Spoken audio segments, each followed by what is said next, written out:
And welcome into the Friday edition. Robby and Rexrode, 102.5 The Game. Robbie Stanley, Joe Rexrode, Ian Safar here with you. Hope everybody's off to a fabulous start this morning. We are live from our Busy Bee Plumbing, Heating, and Air Conditioning Game Nashville studios. Home of the $99 yearly Beehive membership with a buzz is always about great service. Joe Rexrode, good morning. What's going on? Yeah, nothing much. Been in here since I don't know, 4 something. I mean, I know that normally we have pre-show meetings that start at 2, but today we were kind of going to try to ease up on that. But it's like you wake up. Friday, casual Friday. Exactly, casual Friday. You're going to try to, but anyway, I mean, it's incredible. Got on the highway at, I think it was 4:10, 4:15, and it's just packed. 24 is packed. I noticed extra traffic today for some reason. But it's going on out there at 4 o'clock in the morning. It felt busy today. I mean, I guess I get, okay, you start work at 5, maybe get off at 1, then you're going to miss it. But how many people are able to start that early? I don't think that many. Where are they all going? Who are these people? Frankly, most people would choose not to. They'd be like, no, I'll sleep in a little bit longer. Well, that's what I would think too. But it's just absolutely jammed up. Strange. I'm used to it being jammed up at 5, 5:15, whatever. Okay, I get that. I mean, a fair amount of people start work at 6. Sure, yeah. But does it ever have any time when it's just calm at all? I guess not. 24 is the hellscape. The week that school starts back, it's just, for whatever reason, no matter what time of day. Even last night, we had a place to go to for Allison last night, and at 6:30, it's just jammed everywhere. And it's well, you should all be off work. You're definitely all out of school. Why is everybody still out here on the road? I just don't understand it. Just jammed up. Yeah. It's a week of school. We need more roads, less people and cars. See if you can get on that. Well, I've been saying a lot of things for a long time and no one listens to me. So Nolensville Pike looking good these days, folks. Absolutely. Ian Safar, how we doing? What's going on? Oh, I'm doing great. Happy Friday, everybody. Some Titans preseason football to get excited about this weekend, huh? We got all kinds of football. There's football last night. There's more football coming tonight. We got Titans football tomorrow. Big weekend of preseason football coming up this weekend. We're going to get into the Titans joint practice with Tampa Bay. We'll get into some highlights from that. Plus, Paul Kuharsky from paulkuharsky.com will join us for the entire 7 o'clock hour. He was there yesterday. We'll get his thoughts on what he saw. And then TD at 8. So we got a lot of Titans talk coming your way today here on the program. Joe, we begin, though, with somebody in the Titans division who was on the field last night. The Indianapolis Colts got out there last night, and 8 minutes into the game, Anthony Richardson was leaving with injury. So he gets out there, and there's an unblocked free rusher that comes out. It looked like, and there were people, all over the place on Twitter breaking down every possible place that Anthony Richardson could have gone with the football on this front, and he didn't. And he got absolutely smoked last night, got knocked out of the game. It looked like it could have been kind of a hand or arm injury. It was a pinky, and when your pinky's pointing the other way, that's not really what it's supposed to be doing. But Shane Steichen, quote, said, the pinky popped out, popped back in, so it sounds like a dislocated pinky that he was dealing with last night. So I guess in the grand scheme of things, it could have been worse for Anthony Richardson, but not great that, in what is going to be a massive year for Anthony Richardson, Joe, 8 minutes into a preseason game, he's getting knocked out there. Yeah, that could have been worse. So, although if your job is to throw a football, how long until something like that feels okay? And how long until something like that doesn't affect you at all? I don't know. But I trust Jeff Schwartz. I think I like his film breakdowns, and he's really good with offensive line stuff. He's a former offensive lineman. So he broke it down, and it made sense. I mean, you look at that play, and it's just a protection that, the quarterback's hot. So, he has to know that there's one extra guy on that side. So it's one. He didn't get into this, but to me, it's either you change something so your back stays in in pass pro, or you have to know that's happening and you immediately Get rid of the ball. Get it to the back and you get 4 yards. But he didn't. He looked. I mean, again, to me, when you break it down, it's another example of like him not being ready. So I as much as I want to just blame the Colts for screwing him over, that's a play that he has to recognize. And so he didn't. And so he took that hit. And how many of some of the hits he's taken or stuff like that? I mean, the one the Titans hurt him on was not. It was just a designed run, and he got taken down hard. But I didn't think he looked good before either. It was just like 3 passes, but late, almost threw a pick on one, back foot, locked in. Yeah, it turns out he may not be very good. Yeah, like Daniel Jones came in and was, again, he got to play a lot more, but I mean, he was clearly better when I'm watching it. So it just feel bad for him. But again, it also just seems like, that stuff is important. No one talks about like recognizing protections and calling the right protections and things like that at the line, but that's a huge part of it. It's a pre-snap is a huge part of this whole thing. And it appears that he got himself hurt. Well, we've talked about quarterbacks who maybe don't always have the best offensive line that can still avoid sacks. It's not perfect. You're never going to be perfect at avoiding sacks.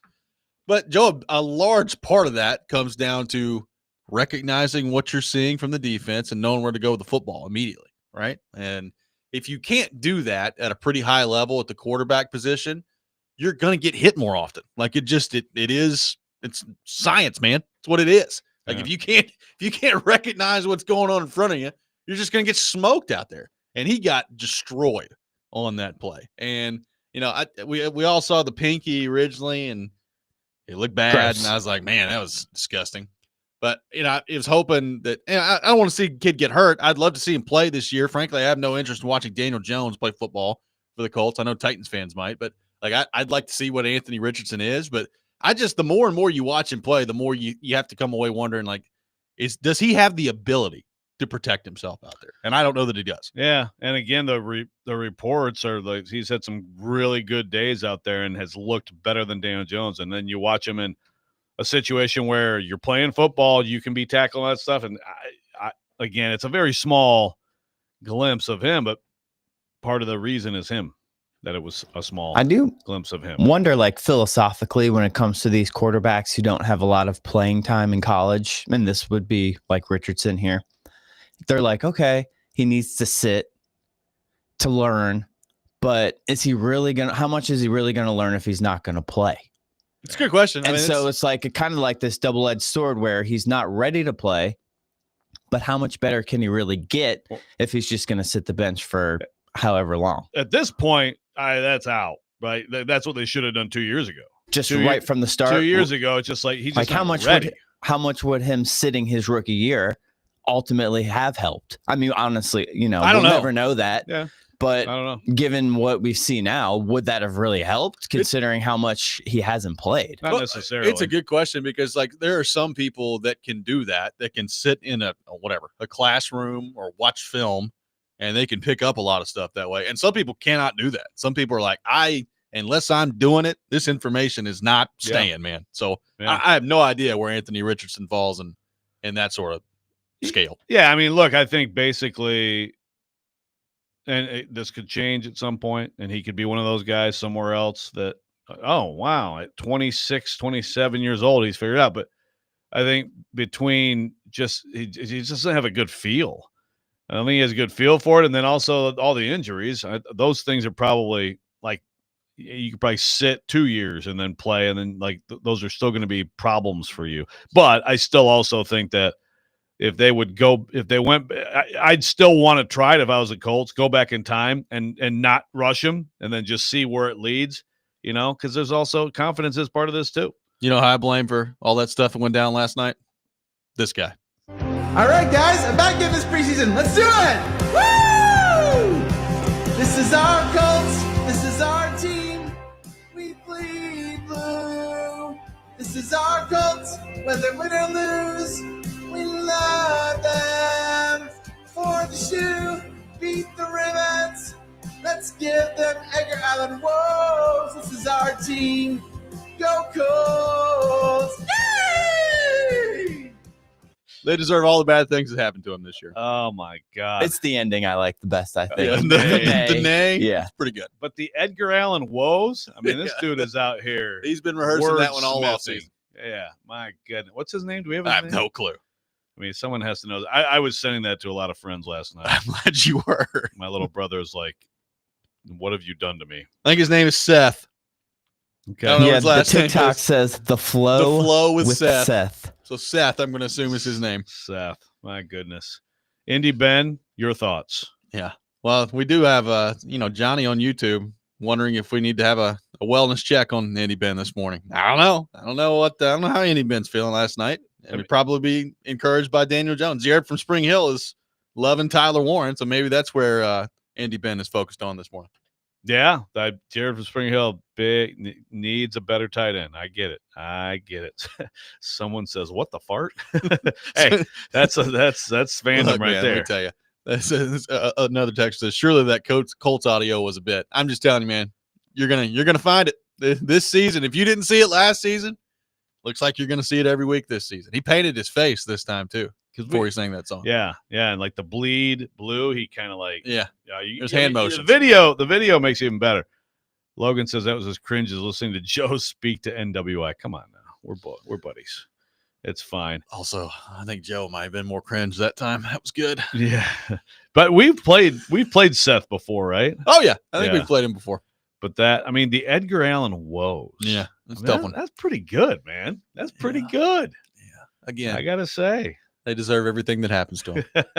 And I'm not wishing injury on people, but I mean, come on. I was like, I saw that video first, and then I saw Richardson get hurt, and I was like, well, that about adds up. That's good. Indy Ben usually spins things in a very positive way. Yeah. I'd like to hear Indy Ben spin on all this. I'd certainly like to hear Indy Ben spin on that video. Yeah. That'd be good. What do we think of the Colts guy that sings all these songs to "This Is Our God" by Phil Wickham, which is the song he's using? Oh, is that right? Yeah. Are we sure that that's not Indy Ben? Are we sure I'm that not Seth sure. is not the I'm not real sure. life version of Indy Ben? You know, I don't know that that's not Indy Ben. I have no idea. I've never seen Indy Ben. At least I don't think so. I've never met him in person. Yeah, unless he's been spying on us. I mean, the odds would say it's obviously a Colts fan, so the odds are going up that that's Indy Ben right there. I hope it is. That'd be awesome. If I ever found out it was, we'd have a lot of fun with that here on the show. Let us know, Indy Ben. Send us video of you so that we can confirm or deny that you're him. Skylar says, "Don't hate on Indy Ben. The Colts are possibly better than the Titans. Maybe we'll see." Well, that's fine, but that doesn't mean that you can't hate on the Colts and Indy Ben. I mean, if they both suck, does that mean you have to leave one of them alone? No, you can make fun of both of them. 615-737-1025, our phone number. Things apparently got a little spicy between the Titans and the Bucs yesterday. We'll get Joe's thoughts on that coming up next. Again, Paul Kuharsky will be with us throughout the entire 7 o'clock hour this morning. TD coming up at 8, so we got a lot of Titans talk coming your way. Robby and Rexrode, 1025 The Game.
Welcome back in, Robby and Rexrode, 102.5 The Game. Taking your thoughts on our phone and text lines driven by WilsonCountyHyundai.com. We'll have Paul Kuharsky coming up in the 7 o'clock hour. We'll go through the joint practice for the Titans against Tampa Bay yesterday, where apparently things got a little spicy out there. A fight on the field, Cody Barton in the middle of it, Jeffrey Simmons in the middle of it, and fight may be a, little bit of a loose term. I don't know if people were out there just throwing punches at each other's head, but some shoving, pushing going on out there. Jarvis Brownlee getting after a fan yesterday a little bit. We'll take, we'll get Joe's thoughts on that here in just a second. But the fight apparently breaks out. Titans get away from St. Thomas Sports Park over there and show a little feistiness out there. And apparently Cam Ward from like 20 yards away while this fight was going on just took the football and was trying to find anybody wearing a red jersey out there. Here's what Cam Ward had to say yesterday on the practice scuffle that he was a part of. Did you have a target when you threw your aerial support? Yeah, I had a target. I was trying to hit one of them boys in red jerseys. So, it was good. That's what football comes to. We adapted up right after practice. Ain't no big deal. But I'm excited. The team know I got their back. They're gonna have mines. And, might have another skirmish, but I know we're gonna be together. So Cam Ward playing the role of sniper out there, Joe, just standing back about 15, 20 yards away from the scrum and firing a football in there. What'd you make of that development? That practice yesterday? That's a new one. I guess maybe I've seen someone throw the ball at someone when they're coming at them type thing, right? Something like that. But actually just be like, you know what? Let me just pick out fish in a barrel. Let me just go ahead and find somebody and see if I can, throw a rocket right into their helmet. That's a new one, man. I kind of love it. Yeah. I heard Kuharsky was on with DVD yesterday, and we'll trust me, get a full breakdown of what Kuharsky saw from Cam Ward's aerial support, as he phrased it. It didn't sound like it was, him just rearing back and firing a, fastball in there. He just kind of, casually threw the football in there. But it is kind of hilarious to think about Cam Ward 20 yards away from a fight, just absolutely gunning a ball in there, trying to hit somebody in red. Yeah, it's like you want to participate, you want to support your teammates. Everyone would be completely furious at you if you, as the number 1 overall pick rookie, actually got into the fight. Yes, right? So they it's like, would. well, I got a football. Let's just throw it. I can do something with this. Hopefully I'll be getting paid a lot of money one day to throw this football. Let's continue to practice right here. That's right. Well, he already is getting paid a lot of money, but yeah. But like generational money. Yeah. So, I don't know. So you got that. You got the, fight. I saw there was also the video of Jeff Simmons and one of their linemen who Simmons was kind of really taking it to him. And then he sort of did the Olay. And so Simmons hit the ground, which of course Bucs fans oh yeah. I saw that. Then of course Simmons gets all mad. Then Jarvis Brownlee, and there's video out there for people who haven't seen it of him yelling at Bucs. I couldn't tell what the Bucs fans were saying to him. I don't know. But those Bucs fans must be rabid if they're like, let's mess with Jarvis Brownlee. let's target Jarvis Brownlee today. You know, I really want to get in under that guy's skin. But they did. And he had to be restrained. Calm down, man, a little bit. So if fan in a practice seems a bit much. No, yeah, seems like it. Yeah, it's a bit much. So last year Jeff went after Andrew, so maybe we're making some progress. Well, that is true. So that's the thing. So is all of this Brian Callahan has no control, or is all of this hell yes, Titans? No more OT. Get on the road, up that T a little bit, and Titans, and let's see. Let's find the dog in the Titans. Time to put the uppercase T back. That's right. Depends on what your perspective. I will speak for me and me alone. Okay, I'm not going to sit here and dog them for a week and a half of having no energy, and then get mad when they show a little energy. That's just me. I'm not going to. And people, look, I understand you can't go around pushing and shoving each other in a game. I get it. You're going to get flagged. So I don't want that in a football game. I don't love the Jarvis Brownlee, having to be restrained from a fan type thing. That's a little bit much. Yeah, grow up a little bit there. But other them showing a little fire yesterday. I'm not going to sit here for a week and a half and talk and everybody's telling me how there's no energy out there and then complain when they start to show a little bit of energy. That's just kind of my original takeaway from it yesterday. Cam Ward, again, when I first read the Cam Ward stuff yesterday, it kind of, people made it seem like he just ripped back and absolutely just hurled one at somebody. And it doesn't really sound like that was the case. We'll get the official clarification from PK a little bit later in the show, but I have no problem with the Titans showing a little bit of fire yesterday. Well, Chuck says he wished, that he could have had a longest yard moment, just a straight up wind up and just right to the groin of one of the opponents. No, I basically agree with you. It's like, the Brownlee.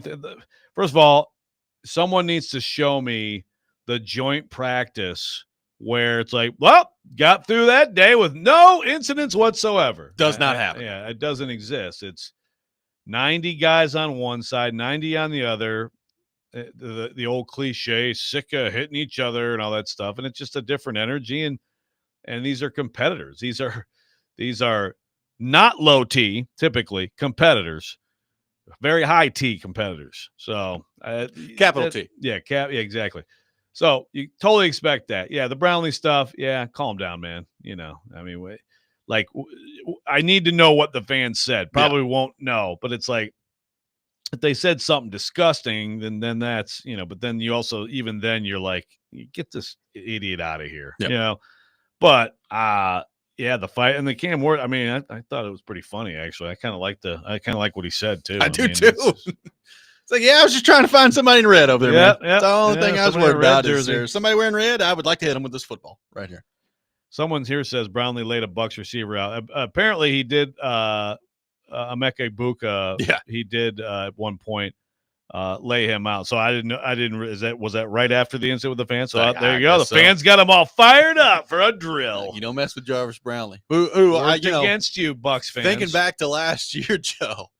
Yesterday, I mean, Brownlee must have been right in his element. It was, it's 99 degrees out there. Yeah. You remember the Washington game last year where Brownlee was the one where he's like, hey, nobody in here is going to say it, so I will.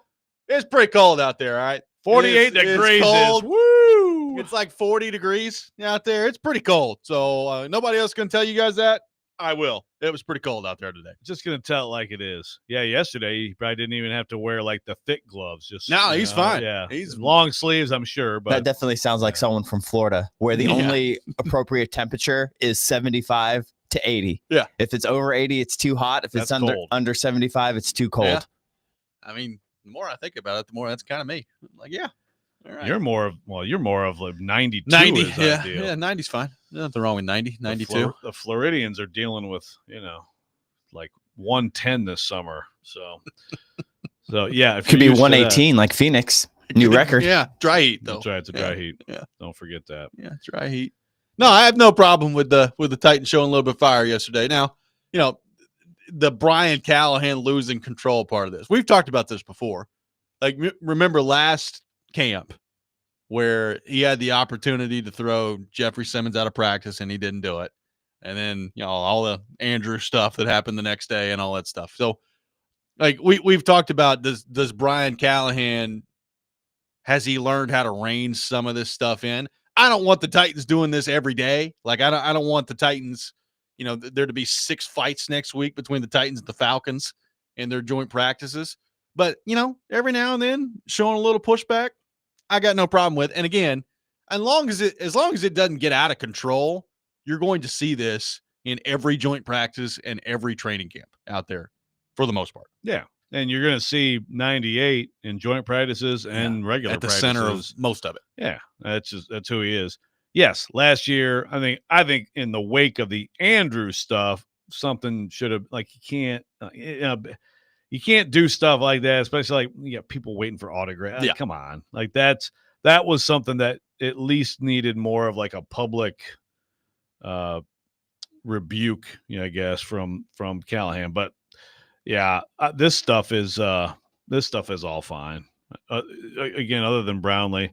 And they need to have more energy. They need to have, obviously, that's all anybody, like you said, that's all anybody's been talking about. So there you go. More energy. Yeah. More energy. And they actually did some decent things in football, apparently. And apparently that was the case yesterday. We talked about what we wanted to see from the Titans heading into the practice yesterday.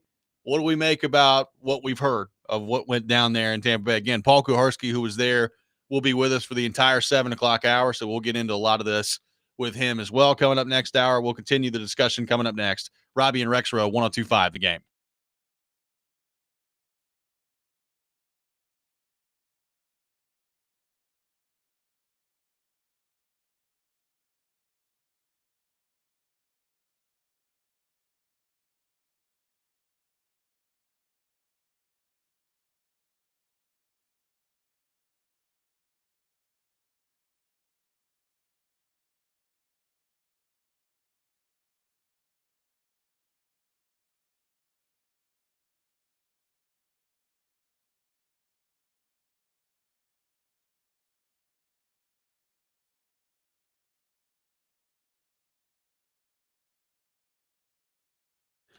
Hey, Robbie Stanley here. Fantasy football right around the corner, and it's time to book your draft party at Twin Peaks. You can stay cool under pressure with 29-degree draft beers, bites for the whole team, plus a $50 bonus card for the commissioner and an additional $5 bonus card for every drafter as well. They've got draft boards, player stickers, $5 bonus card per league member, premium table reservations with free Wi-Fi as well. So call to book your draft party today at the Twin Peaks and Cool Springs or Madison locations. Visit twinpeaksrestaurant.com/fantasy draft for more information.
Later today on 94.9 The Fan, the Sounds take on Jacksonville at First Horizon Park. First pitch coming up at 6:35. Coverage also available on the Game Nashville app and at theGameNashville.com. Sounds baseball on 94.9 The Fan, presented by Twin Peaks and Family Leisure. Taking your thoughts on the Titans at 615-737-1025. Joe, apparently Cam Ward and the offense with a decent day yesterday against Tampa Bay. Jim Wyatt in the final total had Cam Ward 20 of 30 yesterday in the joint practice against Tampa Bay. Did throw an interception in that practice, but 15 of 24 in the team periods, 20 of 30 overall on the day. So, again, we'll have Paul Kuharsky coming up here in just a few minutes at 7 o'clock, and we'll get his thoughts on Cam Ward as a whole. But, Joe, I said yesterday, what do I want to see from the Titans against the Bucs? Hold your own. Like, make it a competitive practice. I didn't expect the Titans to go out there and just dominate anybody, but don't get dominated when you go out there. And I apparently, by the reports, the Titans held their own out there against Tampa Bay on both sides of the football, which is good to hear at this point in camp. Yeah. I don't know that it necessarily means a lot, but if you want to compare to last year, it was more of like there's quite a gap between these two teams when Seattle came in here, and this sounded like your typical win some, lose some, be solid, hang in there against a decent team. So, yeah, it's better than like, oh God, these guys couldn't get on the field with maybe the best team in the NFC South, but the best team in the NFC South doesn't necessarily mean a ton these days. Yeah, not a very high bar. So, yeah, I think overall you have to be happy with that. Does it really translate to anything this season? Not necessarily, but it does seem like there's some progress being made, some learning happening, some improvements in some areas, which is definitely what this time of year is for. Yeah, for sure. I mean, I was worried that the offense was going to get out there and just get absolutely punked by that Tampa Bay defense, and it looks like that did not happen. So that's good to see. Now, we'll get to PK later in the show coming up about the one-on-ones, because apparently the one-on-ones did not go very well for the Titans offensively yesterday, which is not great. Like, that's a drill that is basically set up for the offense to really win the majority of those. And when you don't, that's not a great look for the offense part. But team period, I guess at the end of the day, if you want to be glass half full and you're a Titans fan, team period and actual 11-on-11 football is ultimately what matters in this. And it feels like the Titans kind of held their own in that area yesterday. Yeah, there was the Eli Iomanner rep where he absolutely torched his guy. Pretty good. Got a lot of play yesterday, and then there was one with Ridley too where little slow-mo start. Yeah, a little hesitation, and then just blow past the guy. So those two were good. But, yes, Kuharsky emptied his phone onto the internet to prove to people that things actually weren't that great. So thank you, Paul. Well, he put out the videos of the one-on-one, and then he followed up. His video was titled "The Bulk of Titans Passing One-on-Ones." Not great, not good. And then he followed it up a few minutes later and said, "If you're claiming that I'm being harsh, your standards are ridiculous. I did not get to every play, but in 16, I had 6 overthrows, 4 drops, and an underthrow to go with very nice plays by Van Jefferson against Bryce Hall, Bryce Oliver against Zion McCullum, and Iomanner taking on Tyreek Funderbunk, which is a fun name down there in Tampa Bay, and Matt Landers against Jamel Dean. So missing here, Calvin Ridley on a final play put rookie Roman Perotti on skates. So Ridley looking good yesterday. Yeah. That's good to know. I mean, it's your number one wide receiver, so it'd be nice for him to look good out there. You would definitely hope so. I did look at the comments, and it's just some people just don't want truth. There is. I have learned about the Titan. I don't think this is specific to Titans fans, but there is a significant segment of Titans fans that, unless you are just ungodly positive about it, like just over the top positive about it, they think that you are like just in total hatred of hater. Yeah, just you want this guy to despite fail. the fact that that guy to fail. They can't win football games over the last couple of years. Despite that, like if you have any sort of negativity or doubt towards their football team, they think that you are just like the worst person on the planet. Right. So those people, like the fact that they're even interacting with Kuharsky, it's like, What do you expect? you should have just moved on. If it really your delicate sensibilities are that fragile, then you definitely should just like block Paul Kuharsky. And again, I don't think he's unfair at all, but yeah, he's gonna say if something stinks or not. Yeah, I don't understand that. Like, to me, like, I get it. You want to hear some good things about your team, but what I want to hear about my teams is like what's going on out there, right? Like, I'm a big Tennessee guy, right? Like, if Tennessee looks terrible out there, I'd like to know about it, right? Like, how dare you, Adam Sparks? It's like, wow. Why do you hate Aguilar? Why do you hate him? Like, if none of the quarterbacks can complete a pass in camp before the Syracuse game, I'd really like to know about that walking into the Syracuse game. So I could be like, all right, let me manage my expectations walking into this one. Exactly. That's just me. Texter says, I'm not a positive person. I'm very jaded and assume the worst most of the time because most of the time it is. But am I the only one that has positive expectations for my boys in two-tone blue? We're way better than our predicted 3-5 season. 3-5 win season, I assume he means. Come on. We'll see. I mean, some people think that they're going to be way worse. Like, some people think Titans win one game this year. So, the truth probably lies somewhere in the middle. Look, let's be honest. It's hard to look at their roster and their schedule and come up with like 9 wins. I think you're being really optimistic, and it's going to require Cam Ward to be, I don't know if exceptional is the right word, but it's going to require Cam Ward to be really, really good if they're getting anywhere close to competing for a playoff spot this year. Yeah, exactly. So expectations should be managed. Then you have the other side. You have Mike here who says, what I make of that is Big Jeff got mad because he was being pushed around. He wouldn't even because they didn't double team him. He said, the kid sucks, man. They should have traded him. I said, well, the rep I saw, he was pushing the lineman back, and the lineman, they pulled the chair. He kind of like, and he sort of chucked him to the side, and Jeff hit the ground. He said more than one time and tried to pull the chair for somebody in the front. He got beat like always. Okay. So that's right. So Jeff Simmons actually is a terrible player who always gets beat. Good to know. There's that. And then there's the Paul, how dare you? It's a magical tapestry. But everything we just talked about kind of goes back to what I'm amazed by every year. And people are all in on football, whether it's football practice, football one-on-one videos, whatever it is. People love their football. I know, man. I'm with you. I'm the same way. It really is. It's amazing. And again, I'm not going to get mad at people. If you're media, if you're, if you have an open period to take video, people are going to watch them. I can't blame somebody for doing it, but sometimes, and everybody should do this in life, sometimes you do need to step back and be like, what are we doing? Why are we making a big deal out of these things? But I will say, like last night, I watched most of that Colts game, and then I still was staying up watching because I was like, ooh, Geno starting for the Raiders. Okay, Geno. All right, I'll watch a little AOC. And now I got Santa in Portland ripping me because Genty had a rough night. He carried the ball 3 times in a preseason. He's just trolling, right? I don't know. I did not watch Ashton Genty last night. 3 carries.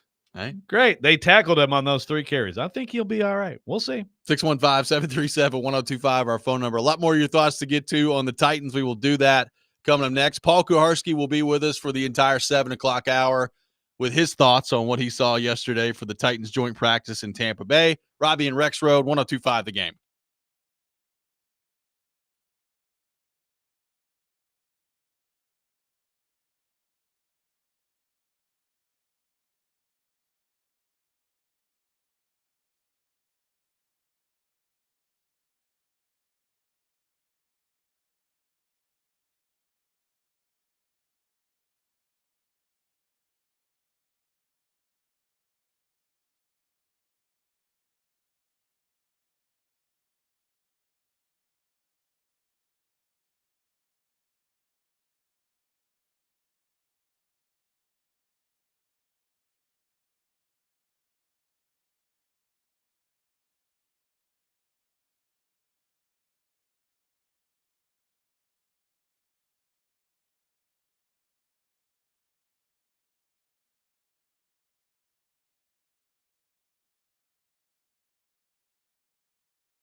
Welcome back in, Robby and Rexrode, 102.5 The Game. Robby Stanley, Joe Rexrode, Ian Safar here with you on this Friday morning, taking your thoughts on the Titans, 615-737-1025.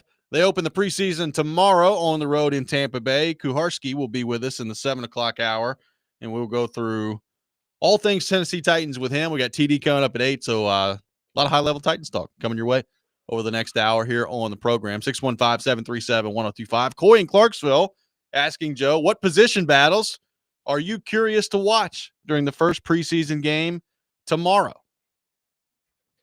Yeah, that's an interesting thing when you ask that question. How many position battles do the Titans have? Right.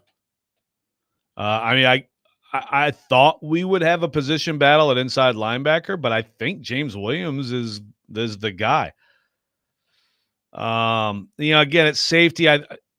I heard Jake and Connor talking about this the other day, and it's like, the Quandre Diggs. Yeah. To me, he's competing with Mike Brown. That's who he's competing with. That's not I think Xavier Woods. I think it's Hooker and Woods, and then I think that the Winston is going to have some kind of role. So, what else are we talking about here? Tight end, Oh, tight end, yeah. I guess. But again, even with that, I think Chig is going to make the team. Is going to play a lot. Gunnar Helm, who apparently made another good catch up the seam again yesterday. It looks like he's going to be tight end number 2 for them, right? So, how many tight ends are they going to keep? Where does Wiley factor into that?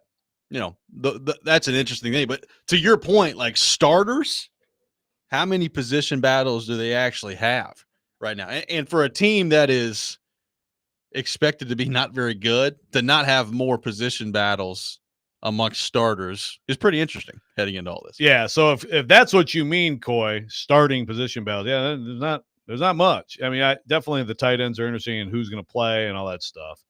And yeah, look, I feel like Gunnar Helm, and this is exactly what you wanted when you picked him. He has a chance to emerge. But I guess the position battles, the battles are more like at the end of the room. The back of the room at receiver. Who's third receiver going to be, right? Who's the fourth receiver going to be? What's the rotation that those guys end up going with by the time week 1 rolls around? But we know, Lockett's going to play a lot. Obviously, Ridley's going to play a lot. Van Jefferson has been around, probably going to play a lot. But how often does Io Manor get in there? How do they use DK? That to me, as far as receiver is concerned, that to me is one of the most fascinating parts. Is because DK's got the speed, right? You're talking about a 4.3 guy. So how often do they use him? How do they use him in their offense when you've got that kind of speed? Yeah, and he had a red zone TD in the back of the end zone yesterday, so it's not, so he's being used in different ways.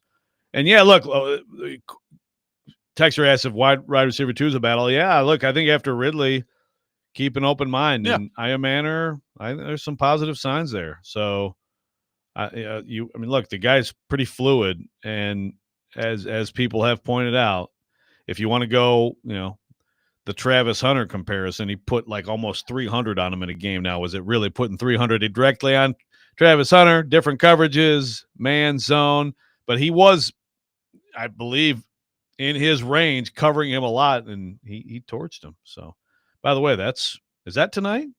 What's that? Little Travis playing offense and defense. Are they playing tonight? It's definitely this weekend, and they have already said supposed to play both sides. They're going to play him on both sides. That's tomorrow. Tomorrow against the Pittsburgh Steelers. All right, there you go. Yeah, Alex asked about returner. Yeah, we'll ask Kuharsky about this. James Prochet, is he effective enough that he's making it he's too good? You have to keep him. I mean, I still have my doubts about that just because of the numbers game, but maybe. Oh, and what about Spears? Does Spears factor into the return game? We talked yesterday about the running game, and he's going to hopefully be more involved in that, but I still think you're going to see Pollard with the majority of the carries, and we'll see, we talked about yesterday, does Pollard get, 250 carries this year? Is that what you're looking at, or does that come down a little bit from a year ago? We'll see what happens on that front. But Spears, we talk about trying to get him in open space. Well, if he can catch the ball on the return game, that would be a good way to get him in open space. But you got to make sure you're catching the punts and kicks. That is, that is true. You got to start there with the catching. Liam says, this is the time of year for hope, even if we know crushing reality is like around the corner. Maybe some people like the idea of PK sneaking into their bedroom with a sharp stick to wake them up from the rare pleasant dream, but best to keep your head down and focus on your job at the dirt factory, I guess. I feel like PK often offers up positive commentary. Does he not? Positive PK? Yeah, positive PK. But even like, when things are good, they're good. I don't remember when the Titans were good. I don't remember PK trying to soil everything every day. Real mature, Mike. Yeah. Yeah. I mean, he would, anything went wrong, he would ask a question about it. I'm glad he asked a question of Cam Ward yesterday about did he have a target? That was good. And we needed that question. Jeff from Nebraska asking, to go along with Titans Twitter complaining about reporters, why can't most of them realize that Xavier Restrepo might not be very good? The guy's like wide receiver 8 right now. This is from Jeff from Nebraska on the text line. Are there a lot of reporters singing his praises? I think he's talking about people complaining about Titans reporters, not necessarily. Why can't the Titans Twitter? I thought you meant the report. I'm sorry, Jeff. Yeah, well, although he made some plays yesterday, so actually it was you're saying that after a good day for Xavier Restrepo, but yeah, I'm not. I think what Gentry said the other day is probably true. They're probably going to be okay sneak him on the practice squad. That's probably what's going to be. So I'm going to be wrong about him making the team, I think. I will say, though, like, we know that when that game rolls around on Saturday, who's going to make a lot of plays for them. We know this. Mason Kinsey, probably going to make a lot of plays coming up on Saturday. Like, I will be watching Restrepo. Like, I would imagine Restrepo is going to play a lot. And it's probably going to be a little bit deeper into the game, but he's going to play a lot on Saturday. So can you, if you're him, you have to understand that from this point on, your opportunities to impress are going to be very limited. So you have got to make the most of it. And apparently he had a good day at practice on Wednesday before they went down there and then followed it up with a decent day yesterday. So credit to him for doing that. But now in the games, when they come around, we've reached the point where he's probably going to have to do something pretty special to make this team. Yeah, I would think so. And there's always the possibility of injury, but short of that, because again, one of my things I wondered coming into camp, okay, Van Jefferson, even Lockett, and it's pretty clear those guys are going to be in the rotation at this point. So then as you said, as we've said many times, the fourth rounders are going to be on the team, and actually, I think the fourth rounders have acquitted themselves pretty well anyway. So it's not even a question. It's not like Des Fitzpatrick that year where it's like, oh boy, this is not good. And there was plenty of opportunity, and that was pretty stunning. I still thought he'd make the team because I'm sure we said the same thing, right? It was like, well, he's a fourth rounder, he's going to make the team. And it was like, actually, no.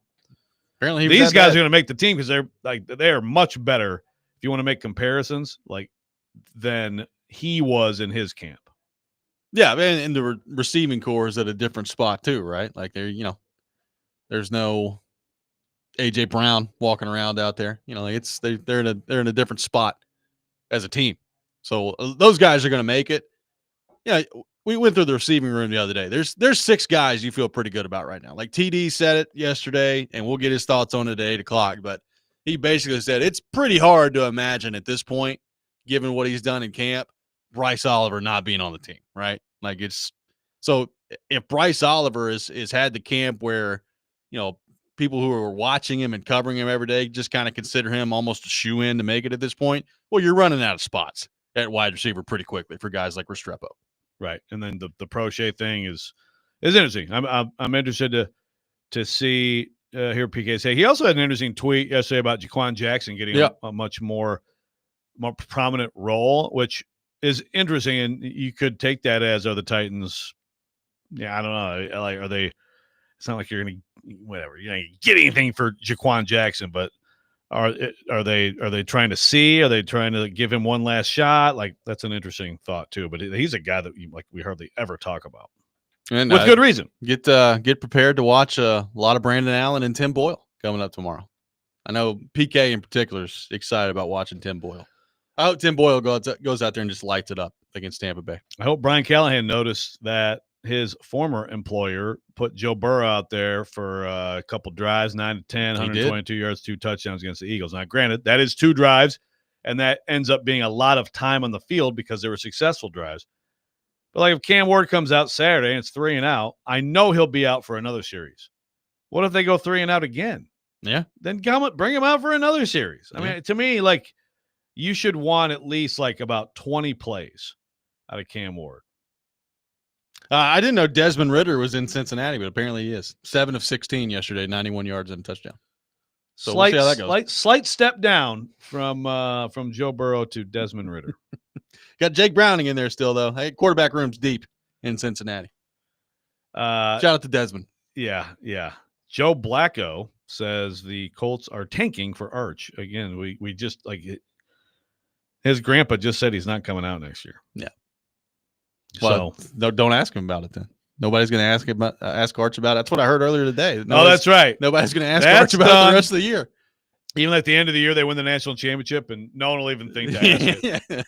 Arch, have a good offseason. Bye, buddy. We'll see you. See you at fall camp. I can't think of any questions for you that I would have. So good luck with your life, whatever happens in your life. We don't even want to know what it might be. 615-737-1025. Our phone number. Paul Kuharsky will join us for the next hour. We will get his thoughts on everything that he saw yesterday at the joint practices with Tampa Bay and look ahead to the game coming up tomorrow. Robby and Rexrode, 1025 The Game.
Hour number 2, Robby and Rexrode, 102.5 The Game. Robby Stanley, Joe Rexrode, Ian Safar here with you on this Friday morning, taking your thoughts on our phone and text lines driven by WilsonCountyHyundai.com, 615-737-1025. We are live from our Busy Bee Plumbing, Heating, and Air Conditioning Game Nashville studios, home of the $99 yearly Beehive membership where the buzz is always about great service. We will be joined by Paul Kuharsky from PaulKuharsky.com here in just a few minutes, and we will get his thoughts on everything he saw yesterday at joint practices down there in Tampa Bay. As a matter of fact, we welcome in Paul Kuharsky from PaulKuharsky.com to the program here this morning. PK, good morning. How we doing? How is the life in Tampa Bay, Florida treating you this morning? He immediately starts as a on mute. Mute, yeah. Just like Joe Rexrode. He is. I'm usually way fully faster. Rexrode. I'm usually way faster on muting. I don't know that you're usually faster. Hey, we've been Good sitting here talking for morning, 5. gentlemen. Oh, hi. How we doing? What's going on? He unmuted himself, and now he's talking from inside a toilet. What's up? Hey, the audio is the audio, Chief. Sounds good. I don't have a lot of visuals of you, so it's a little distracting. I'm used to seeing gout face, and I don't have it. I just got a solo picture of Robby. There we go. Now I just get to turned see it Robby. on. Now he's Oh, you can see blessed me by now? my beautiful face. He can't see you So I, No.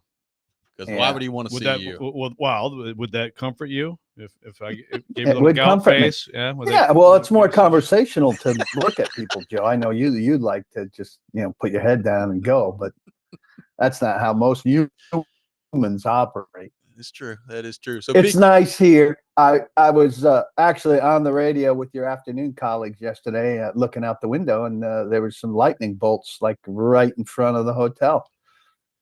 So that was exciting. I did absolutely nothing last night. I watched some TV that was non-football and unwound, if you will, Wow. as if I've got a big stressful life. I pretended like I had a big stressful life, and I unwound. I'm glad you were able to unwind, take a little time to yourself Yeah. last night. So PK, I guess let's just start with your big impressions from the Titans yesterday at the joint practice. We said kind of heading into it, hold your own, get out there and hold your own against Tampa Bay. Do you feel like they did that yesterday? Yeah, I offensively, they definitely held their own. And, it's really impossible for one person to watch the offense and the defense, but there were no indications that defensively they did not hold their own. So I thought it was pretty good showing, considering the potential for them not to hold their own based on what we'd seen of them in Nashville. So, not a push it down the field day for the offense. And both Ward and Tyler Lockett said after it was over that was kind of their plan, pretty much their plan based on the way the Bucs play defense, that they were going to have to take what was given and kind of be methodical and push it. Titans started slowly. I think it was kind of a young team, maybe felt like they had to ease into it or test it out or whatever it was. That was kind of disappointing. They didn't pick up the tempo for a little while. But ultimately, I think, did well holding their own, taking what was there, making some plays, standing toe to toe with what I think is going to be a pretty good football team. I think Tampa Bay has a chance to be very good, or has a chance to be very old. But either way, in a camp setting, I thought it was a good day for the Titans, and now we'll see if there's anything resembling real football. I don't think Bowles is going to play many veterans. He didn't play Vea much in this practice as the circumstances were. So obviously, so you were offense focused. So I know, like you Yes. said, you have to make choices. What about just the offensive line in particular, even between individuals and then obviously the team stuff too? Like, did you Vea? Now that's a great look. That's a tough look for anybody. It's unfortunate they didn't get more of that. But any impressions in terms of good, bad there that stood out to you? Well, I think the ball was out quick most of the time. And so I think the offensive line held up fine in the context of that, but I don't think they were a lot of plays that asked a lot of them in terms of really holding up for something to develop downfield. There were some, a handful of mid-range plays. Other than that, ball was out quickly.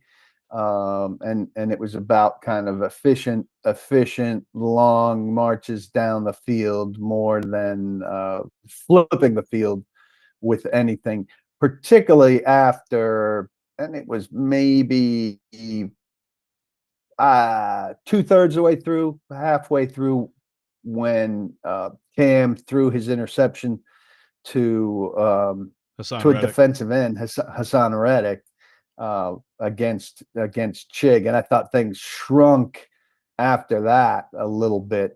He threw one pass downfield for Io Manor that almost got picked in that same series, and I thought things that the conservative dial got turned up even a little bit more after that. So do you take that as, if it was all ball out fast, do you take that as conceding that right now they don't feel confident that they can hold up for some of these longer developing plays?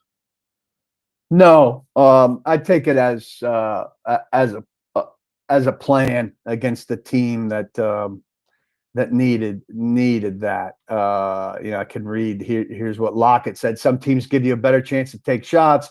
Some teams you've got to work it down the field. That's exactly the team the Bucs are. When you're on offense going against that defense, they're going to spot drop.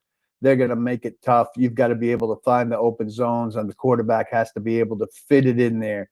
You've got to be able to create drives. Once you start trying to take shots, that's when the D-line can get to you. That's from Tyler Lockett, the veteran. So I think they went in intending to do that, and that's what they did.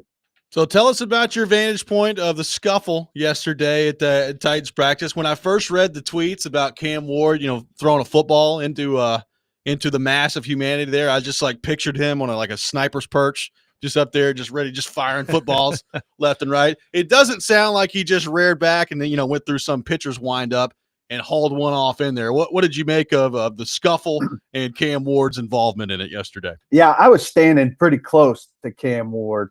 So, he was kind of at the end of the line of the sideline, and the scuffle was, say kind of close to midfield. So when the sidelines cleared, per se, he didn't go, and it was more the defense that was involved that came onto the field, and he just kind of reared back and put one in. I thought some guys on Twitter were funny after I tweeted that. They were like aerial support for the battle. But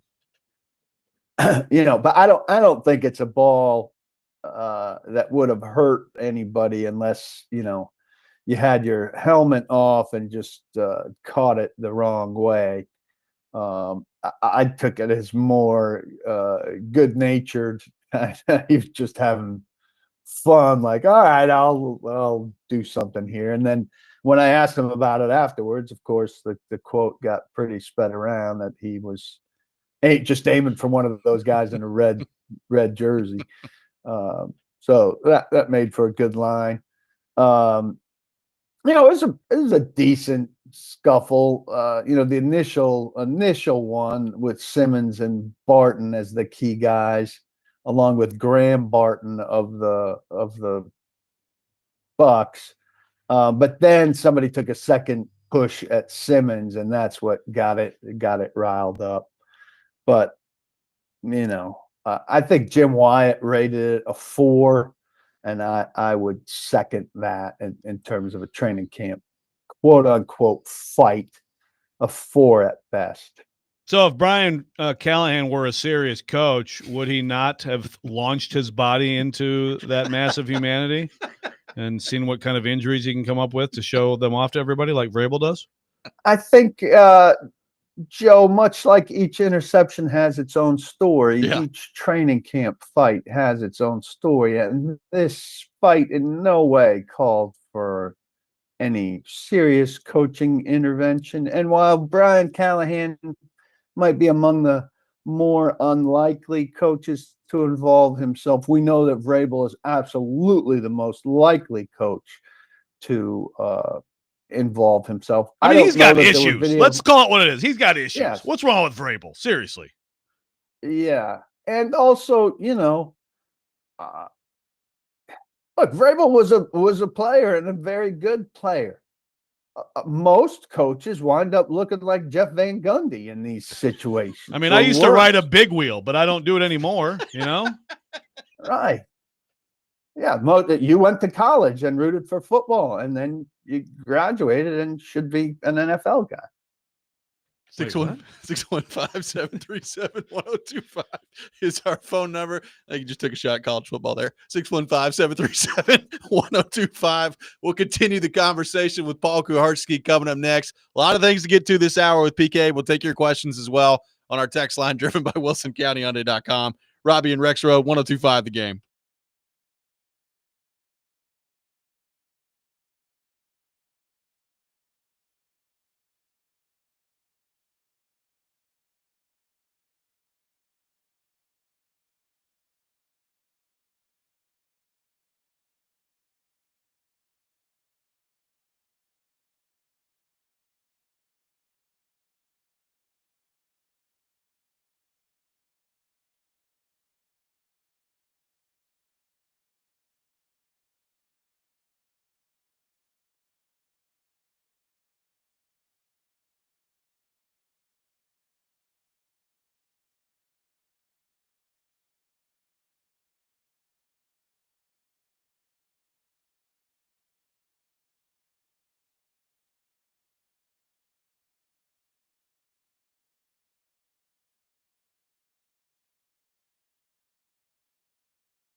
Welcome back in, Robby and Rexrode, 102.5 The Game. Robby Stanley, Joe Rexrode, Ian Safar, Paul Kuharsky from paulkuharsky.com with us here on the program. We are talking all things Titans. Titans taking on the Bucs tomorrow in preseason game number 1, the joint practice yesterday. And PK, it sounded like the Titans on Wednesday before they left to go down to Tampa had a better day offensively, got into team period yesterday, and held their own offensively. So what do you make of the last 2 times on the field for the Titans offensively after getting yelled at by their coach on Sunday about the lack of execution, everything going on offensively?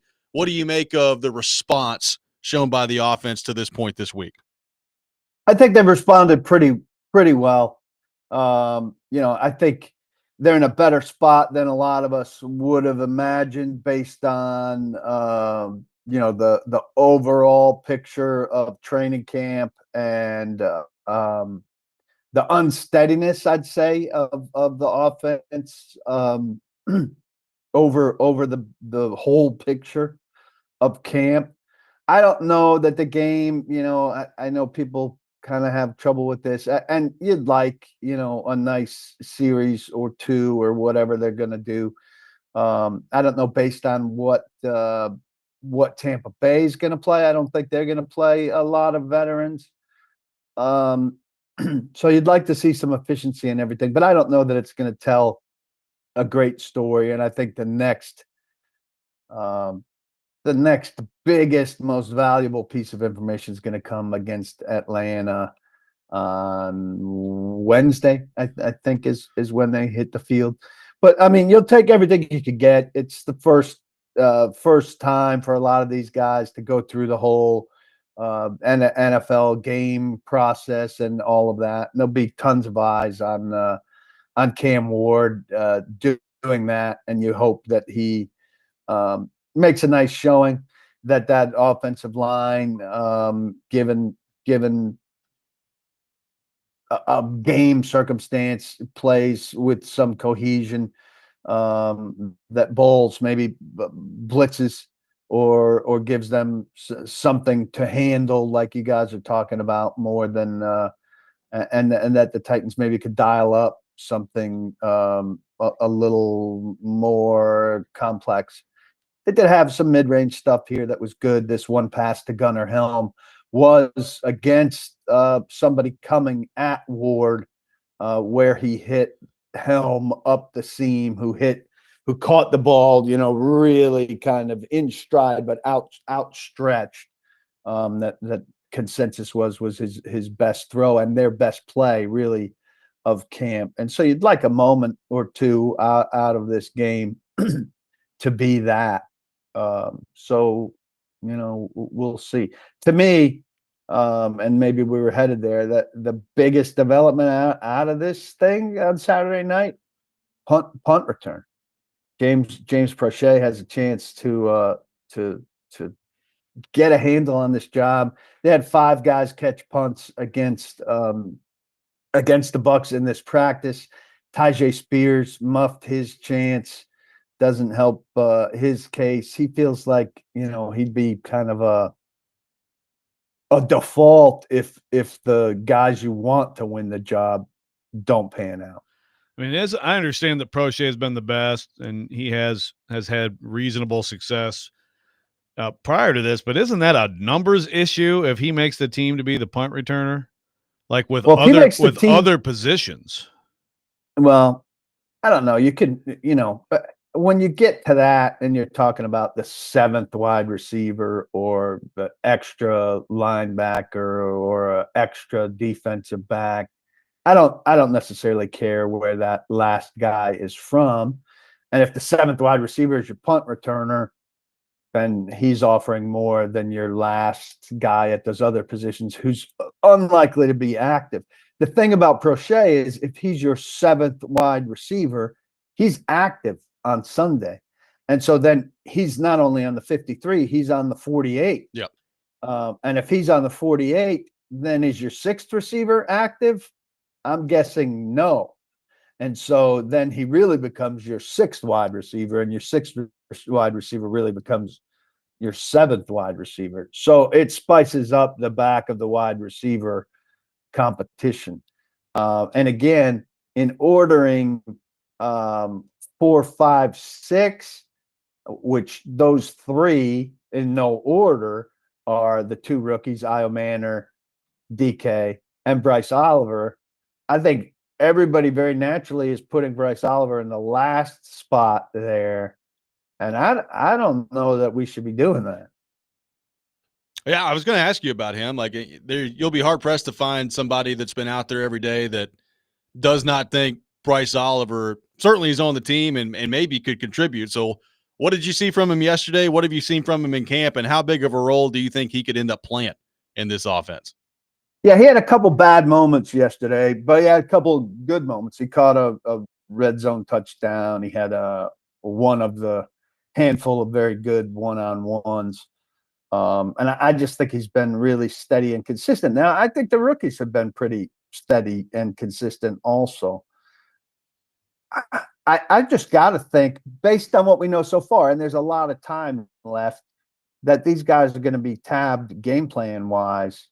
You know, there's enough nuance difference to their game, particularly, Oliver and Io Manor are not drastically different. DK is different than those guys. So how you're using those guys, I think, is a little bit of a game plan thing based on matchup with corners that you're going to see. DK, you want to get the ball in his hands and certain things. Excuse me, down the field and let him run in space. So maybe against some teams you feel like you have a better chance of doing that than in others. But I think there'll be some deactivation some weeks of some of these guys. So, Certainly if Prochet's around. So to your point, Paul, on participation Saturday, like I think of Indy, which of course another disaster last night with Anthony Richardson, but it's been for a couple weeks, it's been Anthony Richardson clearly outplaying Daniel Jones. Look at how well he's playing, et cetera, which I don't think is BS. But then you have a game, and really the only difference is that he can be tackled, but it is different. It's even without game planning, it's a game setting. And even before he got hurt yesterday, I'm watching him. It's like, looks like the same stuff to me. Locking in on the first read, back foot, late, almost throws a pick, not accurate. My point being, I think that there is value, especially with the Titans offensive group, in actually playing. I mean, where I'm seeing Joe Burrow out there throwing to Jamar Chase last night, and that's a team with stakes. They cannot at all afford to get either of those guys hurt. I just don't – I don't understand with this particular situation with this team, and in particular the offensive line, Cam Ward, the receivers, why you wouldn't want to go a little deeper into games like this. I agree.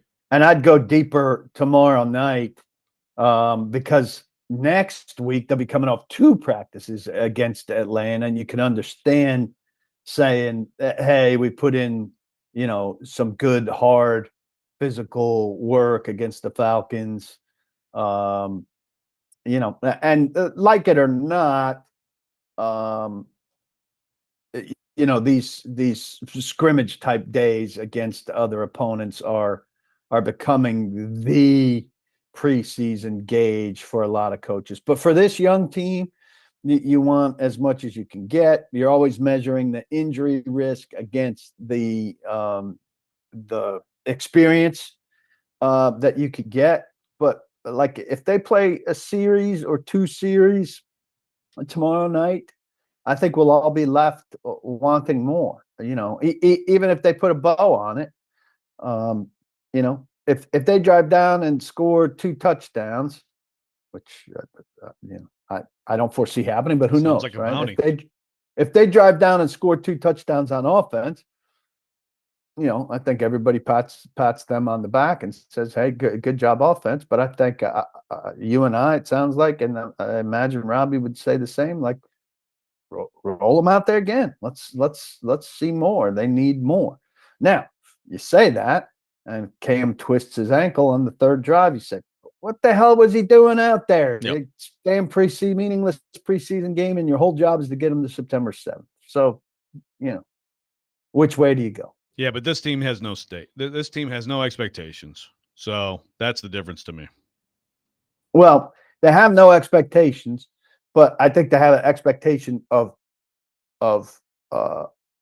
working Cam Ward in regular season games that still have meaning. So you want him to blossom and grow, but you'd much prefer you do it September 7th in Denver than what's tomorrow, August 9th, in a truly meaningless game in Tampa Bay. 615-737-1025, our phone number. More of your thoughts to get to with PK. Coming up next, we're talking all things Titans with him for the next 30 minutes. Robby and Rexrode, 1025 The Game.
Robby and Rexrode, 102.5 The Game. Paul Kuharsky from paulkuharsky.com is with us, taking your thoughts on the Titans at 615-737-1025.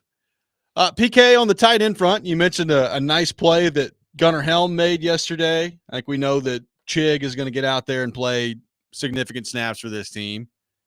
Is Josh Wiley falling behind? What do you make kind of the rest of the room and what that competition looks like? Because it feels from the outside looking in like Chig and Gunnar Helm have maybe separated themselves a little bit. What do you make of kind of the rest of that tight end room and where things stand at the moment?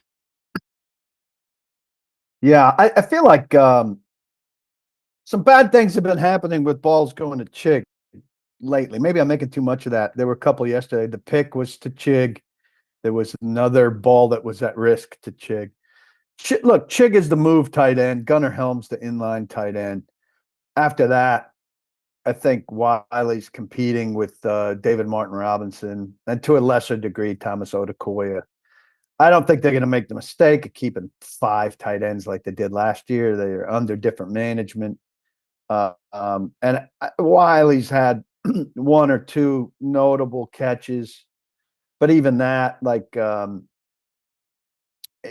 last week, I think he went up and made a great catch in the middle of the field where he really had to go up in the air, and he was had his legs taken out from under him by one defender. But if it was real football, Kevin Winston was nearby and would have just blown him up, and he might have been splattered all over the field. I think Wiley's stock is way down, and I wouldn't be surprised. I haven't looked at the New England depth chart, but I wouldn't be surprised to see him with the Patriots soon. Not soon, but in early September. So I could see David Martin Robinson. Yeah. Did Trey Avery wound up there? I saw you got cut. You didn't see that? Yeah. Oh, thank God. Glennon got a train ticket to Boston. I just presume it. Oh, yeah. Mike? You're getting a question in with Braves. I can imagine Rabel's face is bleeding. Mike, I know he's up there with the towel. No, you just dove in the middle of a fight, but fresh stitches. Everybody's like asking him about being cut up. But Mike, what about Trey? Trey could you tell us a little bit about what Trey brings to the team? Did you feel like you had to defend Trey? Mike, your face is bleeding. Your face is pouring blood. Tell us about the fight. And Mike, what about Trey Avery? We need him. He should be like. He should be. We should send him around to different camps, and just when someone's really rolling with something great, just totally be the diffuser. The diffuser. Yeah, there you go. The diffuser. The low talking diffuser. So can I take am I allowed? We got a Saturday Night Live skit on our hand. Am I allowed to take a preemptive before it happens victory lap? I mean, PK sitting here talking about Wiley being on New England. I said before camp, he's getting cut. Yeah. He's not going to make the team. That is I'm feeling good about it. That's definitely a better call than me picking Restrepo to make the team. By the way, I'm screwed on that, aren't I, PK Restrepo? Well, I mean, I've been calling him wide receiver 8, and yesterday I was realizing that I hadn't factored in Mason Kinsey. Yeah. So that's where we are. We're comparing him to Kinsey. He worked higher yesterday. They scrambled things a little bit yesterday. I mean, I'll leave this open for interpretation. Jaquan Jackson worked high. Yeah, we talked about your tweet. What do you think that does mean? Yeah, I put that out there for people to interpret. But I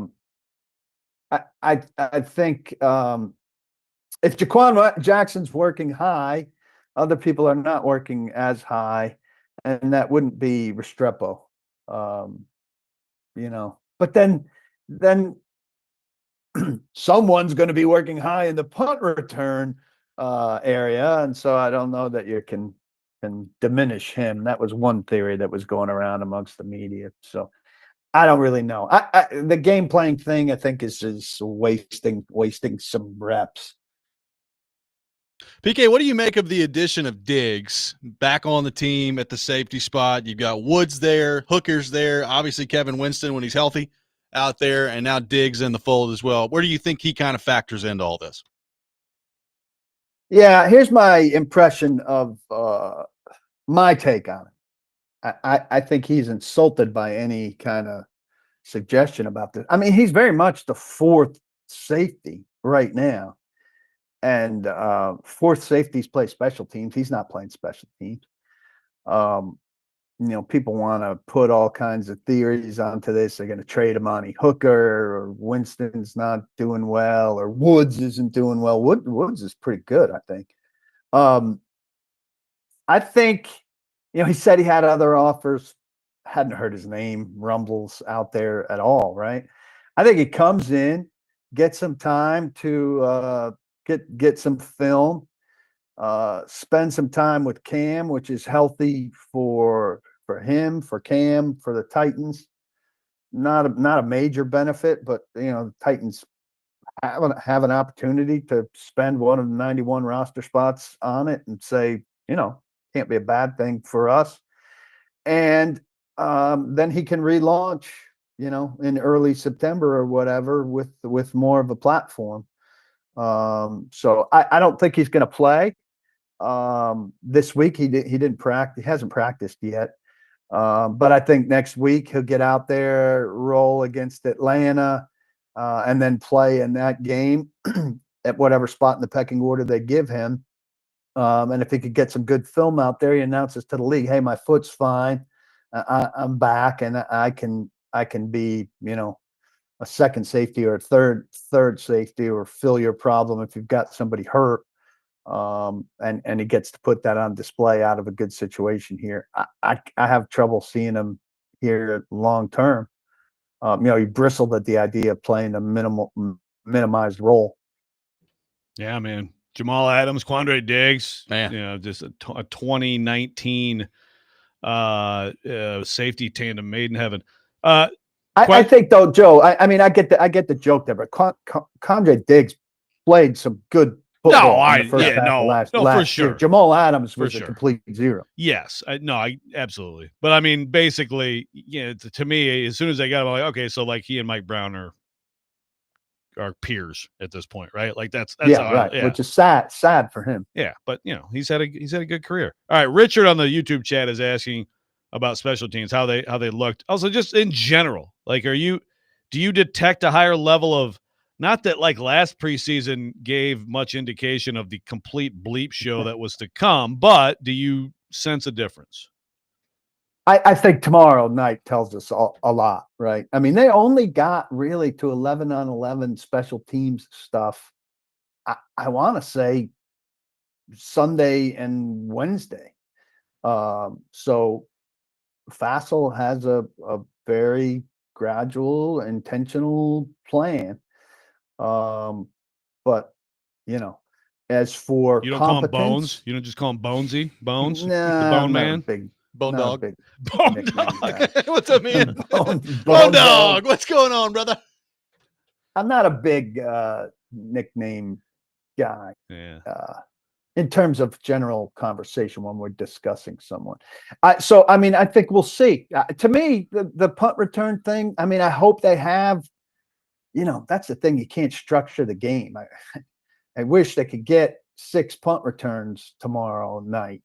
But who knows what the game shape is? With their luck, they'll end up with 1. But they, to me, I think we get the most information out of virtually anything out of special teams tomorrow night. And that's where they need a lot of information.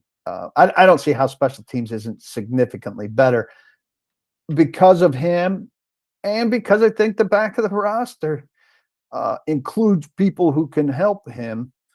And that's the other thing, Joe. I mean, when you get a 90-man roster, of course you've got people. Then when they get down to the 53-man roster, are your last 8 guys capable special teams guys, or are you cutting them and sending them off around the country like they did last year? I don't think they're short-sighted. I don't think this front office is short-sighted and ignoring special teams the way we saw last year. PK, how's the rotation in your mind coming together as far as edge rusher is concerned? Because we know, they've been moving Key around a little bit. We think that Oladejo is going to have to play a significant role heading into the year. But what's kind of your view from, as we sit here today on August the 8th, of how edge rushers coming together for this team? Yeah, I think it's Draymond Jones and Oladejo as the starters and the base down guys in terms of which puts them in position not just to rush but to really stop the run, which is, maybe haven't talked enough about their need to get back to that as a thing. Now Sweat is back out. Yeah. With this abdominal injury. So we need to monitor that and see where he is. And that interior defensive line backup, like I like James Lynch in there, though he's not got great size. He's more of a Sebastian Joseph Day-ish. But that Coburn cut, I haven't seen anybody. That'll be another interesting position to watch. Who's next in line there? And do they look like they can do what Coburn did or more? Stop the run with those guys, and then third down or obvious passing downs. I think Key will be a part of that. And who the other guy is with him? Is that going to be set? Are Jones and Femi both going to get chances there? That's what I would think initially. So that'll be interesting. And I don't know if we'll get enough chances to see if they have a set plan on that, if they can get all three of them on the field at certain times or what. But that's to be determined. I don't feel like anybody outside of those three is really necessitating a presence. 615-737-1025, our phone number. One more segment with PK coming up next. We'll roll through some of your thoughts on our text line driven by WilsonCountyHyundai.com. That's coming up next. 1025 The Game and Souls for Souls have teamed up for a back-to-school fundraiser, Souls for the 615, to provide new shoes for kids experiencing homelessness in Nashville. You can help a child in Middle Tennessee step into the new school year with confidence by donating $20 for a new pair of athletic shoes. For more information and to donate, visit thegamenashville.com/shoes. Souls for the 615, sponsored by Macero in 12 South. Go check them out for handcrafted cocktails, bold plates, great happy hour, and elevated hospitality. This is Robby and Rexrode, 1025 The Game.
All right, guys, I'm back in this preseason. Let's do it! Woo! This is our Colts. This is our team. We bleed blue. This is our Colts. Whether win or lose, we love them.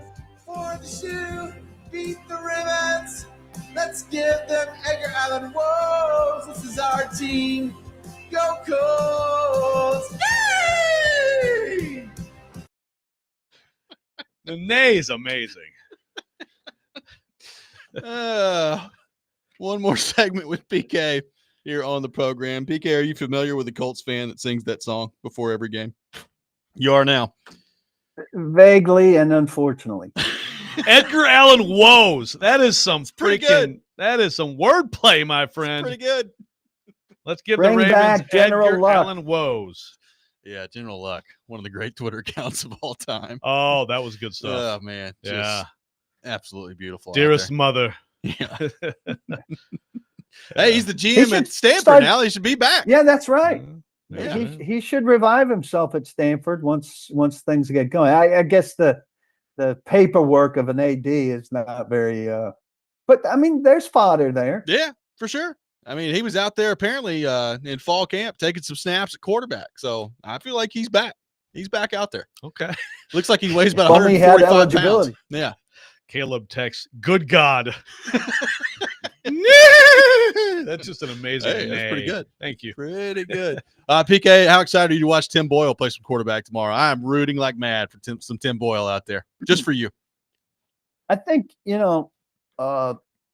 preseason games you can go kind of old school, and Joe will appreciate that. But you can do a lot of writing about what Cam Ward did while Tim Boyle played. Oh, yeah. Hashtag start writing. Oh, that's one great thing about preseason games, right? You hashtag start writing real early.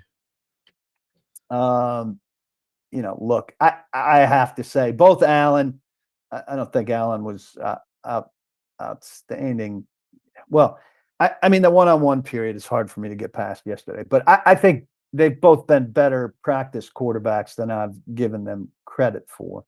But and that's why they're here.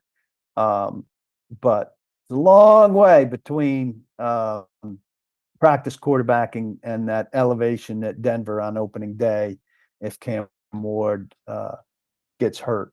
And that's the other part and the more important part of that job. God, that's, even like last night watching way too much of the Colts game, but like Riley Leonard is out there, and I don't think he'll ever amount to any sort of QB in the NFL, but at least it was interesting watching a rookie who we knew as a college quarterback play.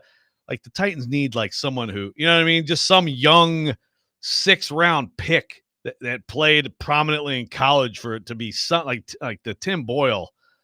My God, that's going to be If only they'd spent some draft picks. If only they'd spent some draft picks on quarterbacks in the last few years. Oh wait. Well, it could go UDFA just too. A second rounder and a third rounder, and now a first round. Was Riley Leonard drafted? I have no He might have been idea. a UDFA. Go get a UDFA, man. Look, you talking about quarterbacks that are out there. I mean, we got Jameis Winston coming out with all these videos where he's looking at his That was teammates awesome. screaming about Bible study and how his faith is going to determine whether or not I hit this crossbar, and then he drills it. And he was right there for the Titans, and they just totally let it go by the wayside. It still irritates. Just absolute missed opportunity. For the Titans out there. I know. Think of the interactions with PK. I know. Would be possible. Hey, my prayers also were answered when Jameis Winston didn't come. Who won the Bible study? Who won the Bible study? Yeah, PK likes robots. I didn't need to hit a crossbar. Robots who never say anything interesting. Oh yeah, that's what I want. Robots that never say anything. I want people who say things that make sense. Make sense. Oh, come on. Jameis Winston's an absolutely nonsensical human being. Oh, that's ridiculous. I need to get you into a debate I had this week. I just want to get your thoughts. Well, let me just put it to you this way. Rank these 3 quarterbacks in overall greatness. Elway, Marino, Montana. Oh yeah, here we go. I heard this. Look, I have trouble differentiating them, but the tone of your conversation was so demeaning to Joe Montana, who is an all-time great. Demeaning? It was. It was demeaning to Joe Montana, as if like Elway and Marino are a certain level, and Joe Montana, I mean, how do you overrate that guy over there? I mean, he won Super Bowls, but just won Super Bowls. As if you take the Super Bowls out of Joe Montana's career and his numbers don't stack up. Joe Montana was great quarterback. Frigging I never said he wasn't. Unbelievable. He was a great quarterback. Unbelievable.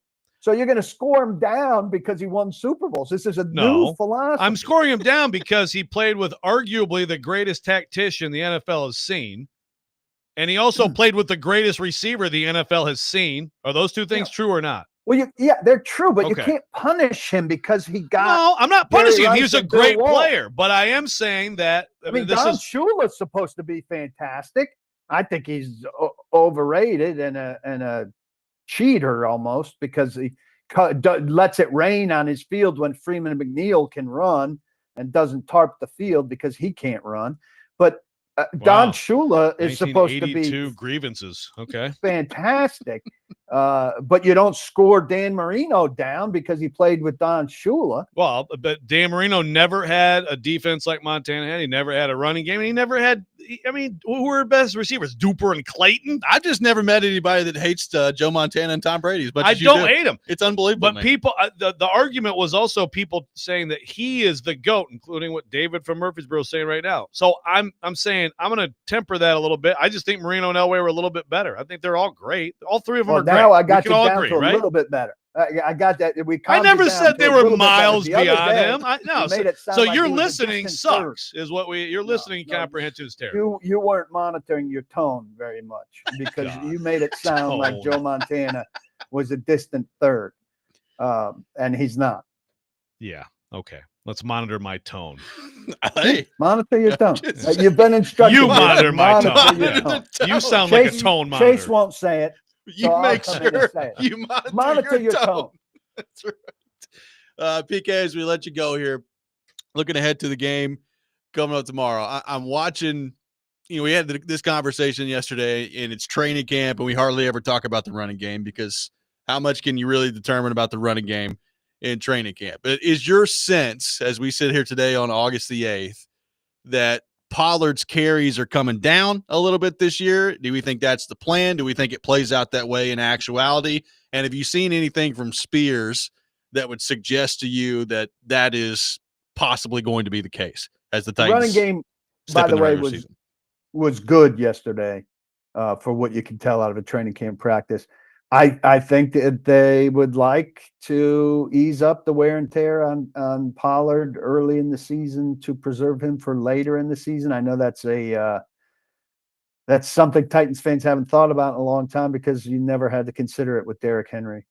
I do think Spears has looked really quite good overall in camp. Looks to be burstier. Which is encouraging. Still think I don't love him as much as a taking a handoff guy as I do as a receiver getting the ball in space. And I don't think that they've done nearly a good enough job creating pass game situations for him as they can. But I do think he's maybe a fresh start guy. Sounds like he had some personal issues last year. Always have to leave room for what that means. And so I do think that they will try to get Spears more touches and maybe lighten the load on Pollard a little bit. That said, if Pollard's going well and Spears isn't, you got to worry about today more than you worry about December, I think, when it comes to trying to win football games. Yeah, real fast. So Jabari on the YouTube chat says that Terry McCormick, I mean, you're supposed to be a writer here, PK. Terry McCormick came up with Let Tim Boil. That's the type of stuff that we need on this beat. And we thank you, T-Mac. Somebody's contributing something to this conversation. How did you let T-Mac come up with that? That's what you're looking for, dude. If that's what you're looking for, you go ahead out to the countryside where Terry McCormick is, and you leave me here in Tampa where I'm with the team. If that's your primary qualification. Sounds like he's got Edgar Allan Woes right now. And we'll leave Terry McCormick to cower and not ask Jeff Simmons about the lawsuit that he was covering. If that's the standard you want, you jump on it. There you go. He's back. Yeah, there you go. He's back. Yeah, I had to take some shot. There we go. Got to take a shot. PK, what's on the docket for you today in Tampa? You going to the beach? Going to Skyline I'm Chili? not going. I'm not going to the beach. I will be doing the Paul Kuharsky podcast later this afternoon, and I did think about looking up, maybe the best museum in town or something like that. I have to catch up on some paulkuharsky.com business matters as well. Looking forward Very to it. exciting day. Very exciting. Very exciting. Very exciting. Let Preseason Paul game cook. coming up tomorrow. PK, great to have you back on the program. Thanks for being with us, and we will talk It's to you nice next to be week. back. It's nice to know that if I had stayed in town, like Joe would like me to do, staying in town, coming up with dumb cliches, that I might be allowed back in the building. So I'm Good to know. excited. Good to know. We'll see. You can test your card next time. We'll see if it works out for you. PK, thank you, sir. We'll see you Yeah, next we week. know that card gets changed out constantly. Well, it's true. It is true. Constantly. Constantly. Yes. Thanks, PK. Thank you, sir. Yeah, boy. Paul Kuharsky, our guest here on the program. 615-737-1025 is our phone number. Teron Davenport coming up next. We got all kinds of Titans talk coming your way. Robby and Rexrode, 1025 The Game.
ESPN's Turon Davenport, Talking Titans, now on Robby and Rexrode on ESPN, 102.5 The Game, and the Game Nashville app. It is that time of the week. We head to our 102.5 The Game phone line, driven by WilsonCountyHyundai.com. Welcome in our man, Turon Davenport, to the program. ESPN NFL Nation Titans reporter, host of Talking with TD on our 102.5 The Game phone line, driven by WilsonCountyHyundai.com. TD, good morning. How we doing? Hey, good morning, fellas. What's going on? Not a lot, man. Before we get started, is there anything you'd like to say about United Airlines while we have this moment? Oh boy. Well, no. I mean, just like I tweeted, no training camp notes yesterday, and that was courtesy of United. They did a great job not doing their job.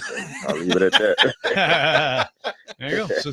Succinct. That's right. I like it. Well, TD got down there eventually and was out there on the field. Just from your conversations yesterday, TD, one thing we were talking about earlier was, some of the scuffles and, I think sometimes people overrate training camp, quote unquote, fights. But I said, look, people have been talking about a lack of energy all camp with this team. I'm glad to see them showing a little bit of fight yesterday. What did you make of kind of the energy level and the response from the Titans yesterday? Yeah, it just seemed like a lot of guys were relieved to finally be able to put their hands on someone that's not their teammate. That's kind of the take I got. And I get it, right? You get tired of banging and bashing against the same person over and over again, and it becomes a little more challenging. That's one of the things I asked Cameron Ward, just about being able to go against a defense that doesn't know where the play is going to go and what's going to happen and how much that was different. And, he said he got to learn from that. So I think that's a good thing. Just that, like I said, the challenge is going to naturally raise your energy level, your competitiveness, going against somebody who's not your teammate. And it seemed like a good experience for both teams. So TD, we were talking with PK about the tight ends and, again, different roles for Chig and Gunnar Helm, but they seem to be the top two. But do you, as you watch Gunnar Helm, do you see someone you think could be make a significant impact as a rookie, be a difference maker, elevate that position? Yeah, significant impact, difference maker. Those are phrases that I probably wouldn't put on him yet. But I will say this, that dude has a way for work in the middle of the field. I got to see kind of a replay of the catch he made yesterday. And I'll just say this, whenever the ball goes his way, good things typically happen. I saw him drop one pass all camp, but I've seen him, run over a DB, catch a diving seam route. He just has a way of always being able to get open. So I think he's going to be someone to really help Ward, and that tandem is going to be fun to watch. But don't forget about David Martin Robinson. And I'm telling you, he makes a lot of catches. He's been able to get his hands on the football a lot also. So, TD, you tweeted yesterday that, at this point, based on what he's done in camp, it's pretty much a given that Bryce Oliver is going to be on the roster. My question for you is, do you think, besides the fact of just being on the roster, is he playing himself in this camp to being a significant contributor for this Titans team in your mind? Yeah, that phrase again, I don't know that I would go there with it as far as like on the offense, but he's going to be a significant contributor special teams wise. I was talking to him after practice yesterday, and he was saying how, he didn't get to work as much special teams, but when they got to that period, guys on the Bucs were like, yo, where's number 80? So he for sure is one of those guys now at a point where other teams are looking for him and they know what he could do. So anytime that starts to happen, a guy's kind of elevated himself. I find it hard to put together a way he doesn't make the roster. And my pre-camp 53 man, he was on there, and that was before he was making a play literally every day and also continuing his special teams prowess.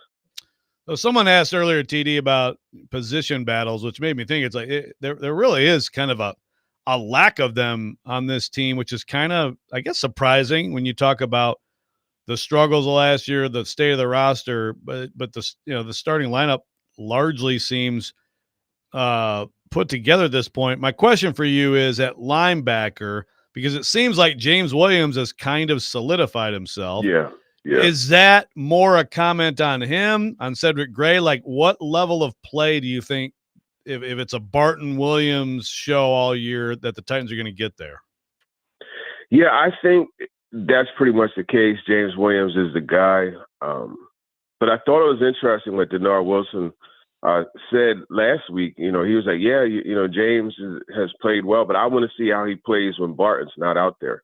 And to me, that's kind of a testament to Cody Barton, who, quietly, this dude he's a coach on the field. You talk to the younger linebackers, and you even go to practice, and you hear him. He's giving out prescriptions, directions. Hey, look, they're going to do this. We got to do that. You need to get here. You know what I mean? That traffic cop role. So he's playing that. But, I mean, when you look at the James Williams and Cedric Gray comparison, it was just like Gray at this time last year, this was around when he got hurt, and he missed the second week against Seattle and a whole bunch of other time. And it was just like he never got to catch up from that. And meanwhile, James Williams just kept plugging along, and then eventually they were on the field together. But I think for Williams, the big thing is just, things happen so much faster from the linebacker position than the safety spot. So it's you're the next level up in the defense. So he's just getting used to that. They got to be careful not to have him overrun gaps and things like that, get misdirected out of plays. That's, the discipline he's going to have to get right. But, I mean, he told me, he said Cody Barton is always making sure his eyes are in the right place. And as a linebacker, you got to play the game with your eyes and see your keys. So, TD, I'm putting you in charge of the Titans, and you're making the decision tomorrow. You're just coming off a joint practice. You got 2 more coming up next week against Atlanta, so a lot of work coming up. But it's a young offense. You got a new quarterback in, and they need every rep they can get. So how much are you playing Cam Ward and the starters on offense tomorrow if you're in charge of this football team? Honestly, I would go in with the goal of Cameron Ward playing a full quarter. And that would be able to be adjusted accordingly. Like if he goes out in the first 2 drives, it's just everything is good. Yeah, I'll pull him.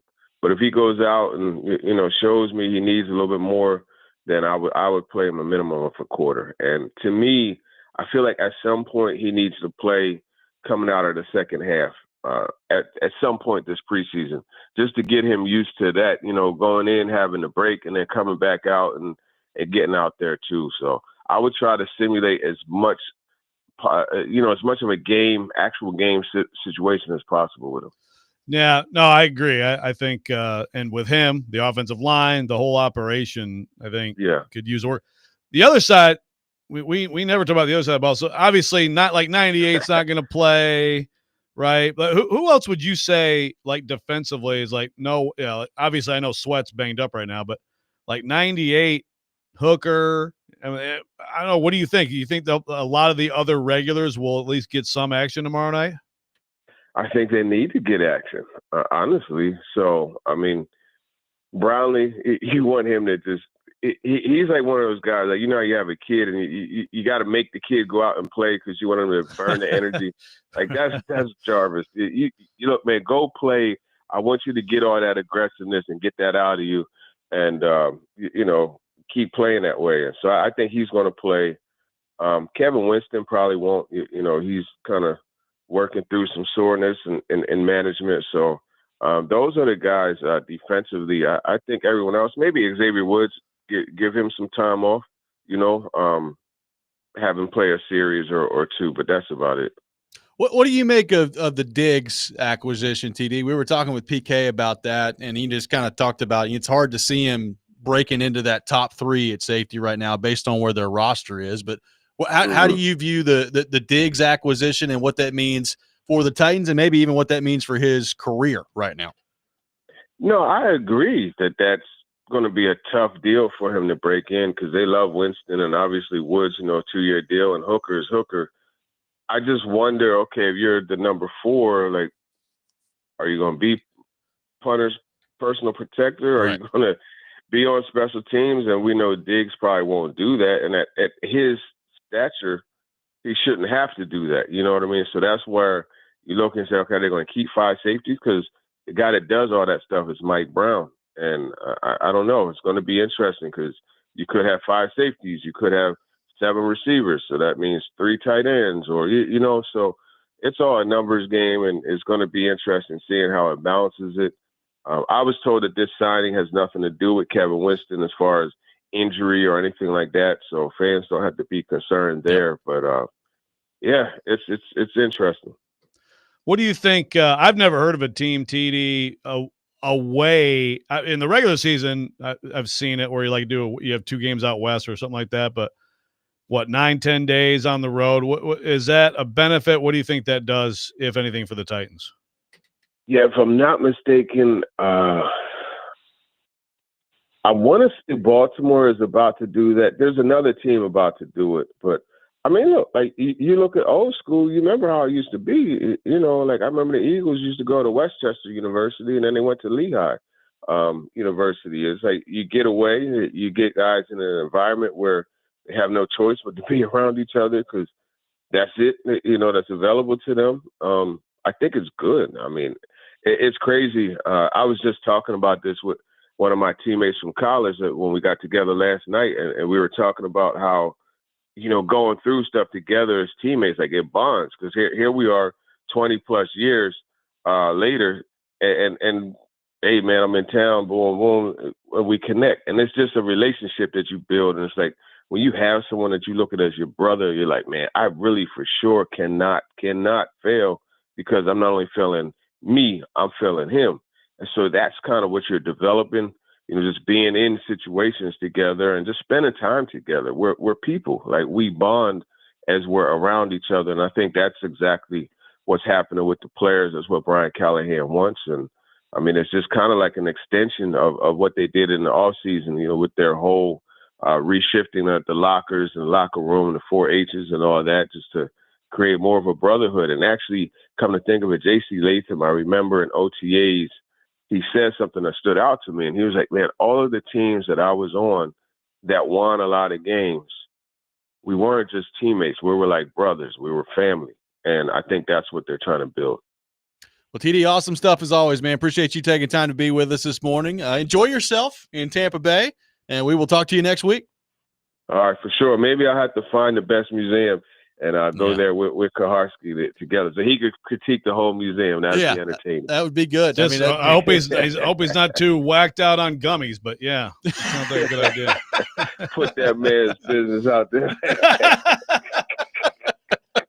TD, thank you, brother. Appreciate it. All right, fellas, take care. Teron Davenport joins us every Friday morning at 8 o'clock here on the program. We'll react to what TD had to say. Plus, Rexrode's been doing some math, which is always dangerous.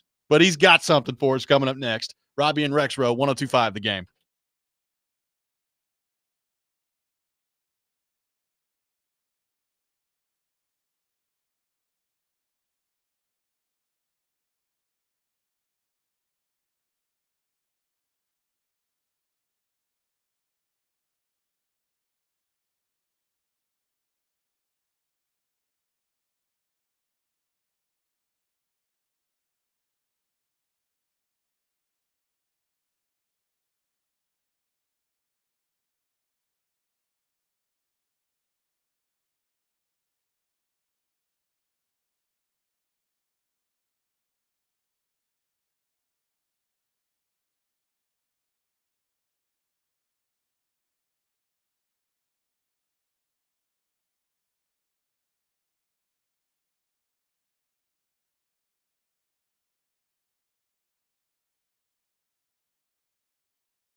Welcome back in, Robby and Rexrode, 102.5 The Game. I got some tickets to give away to see Live and Collective Soul at First Bank Amphitheater this Sunday.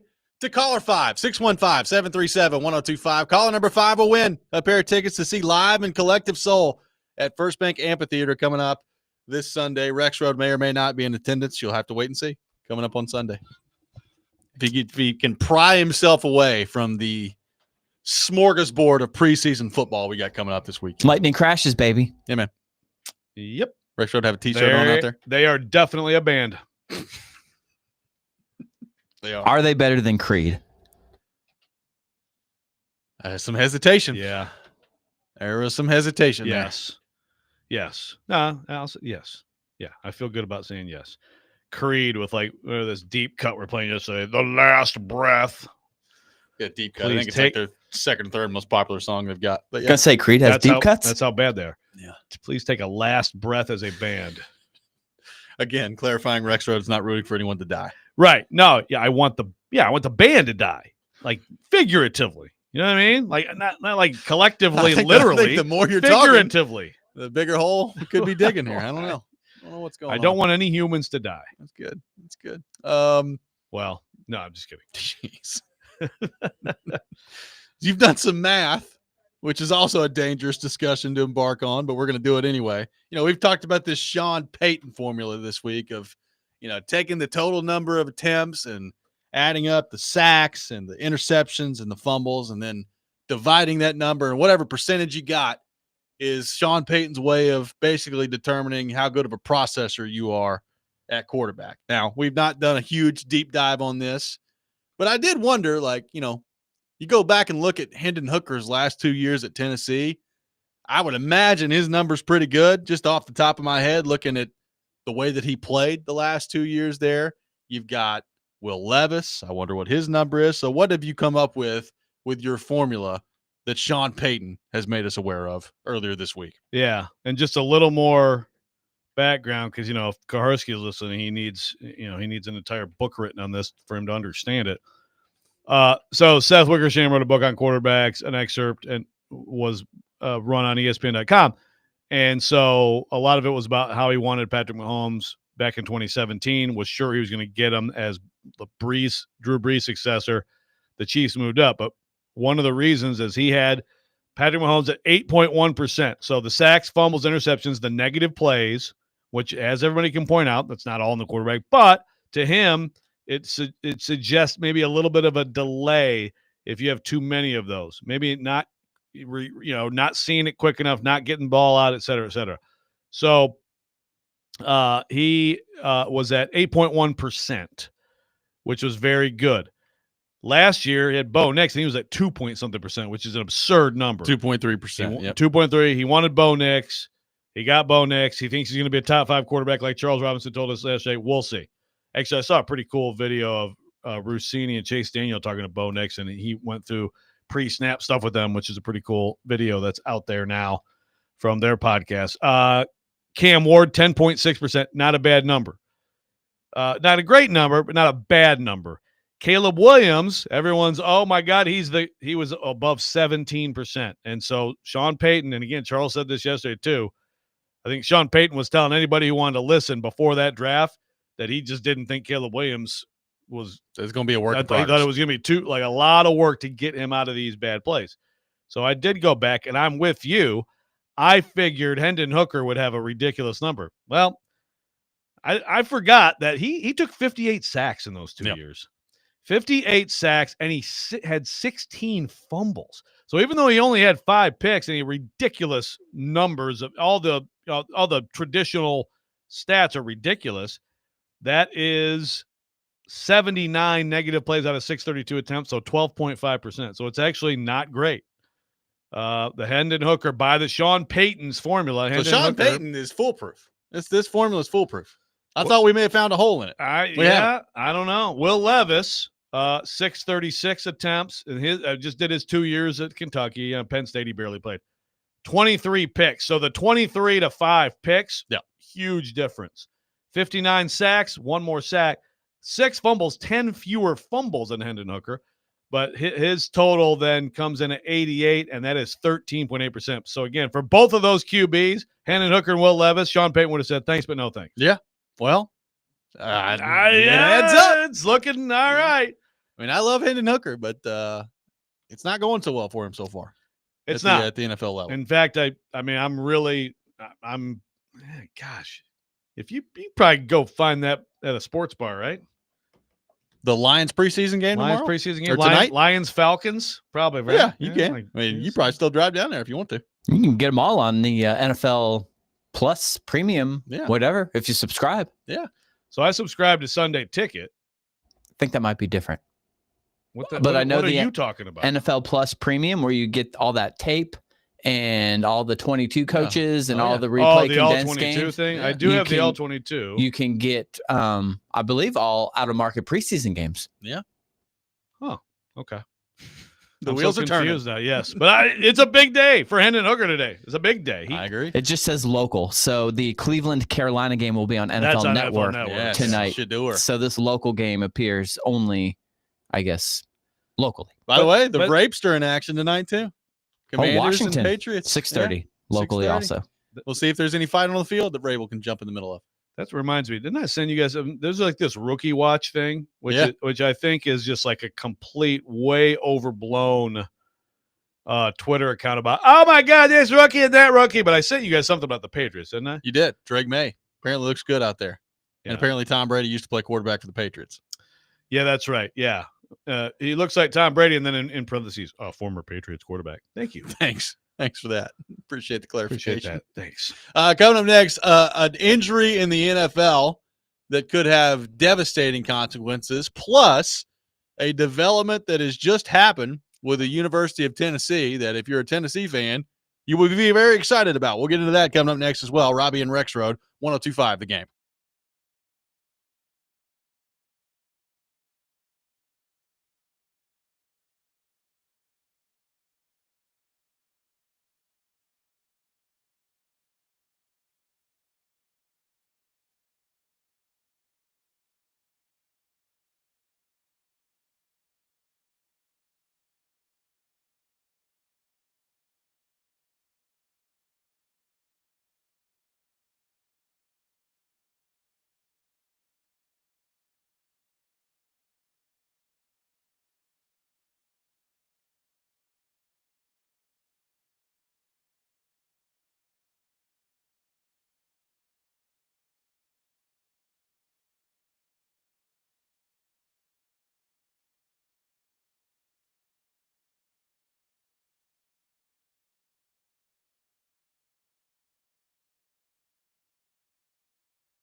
This week's Nashville's best deal is Boombah's Pizza and Watch Bar. Award-winning gourmet pizzas, handcrafted beverages, and get swept up in the thrill of live sports at Boombah's Pizza and Watch Bar, your go-to spot for good times.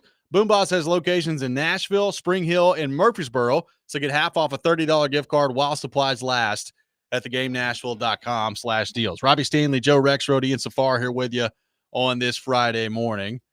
Joe, would you like to get to the positive news for the Tennessee Volunteers first, or would you like to start with the devastating injury in the National Football League? Well, I don't know what it is, so I want to react to it. I think we should do the NFL news first. Also, okay.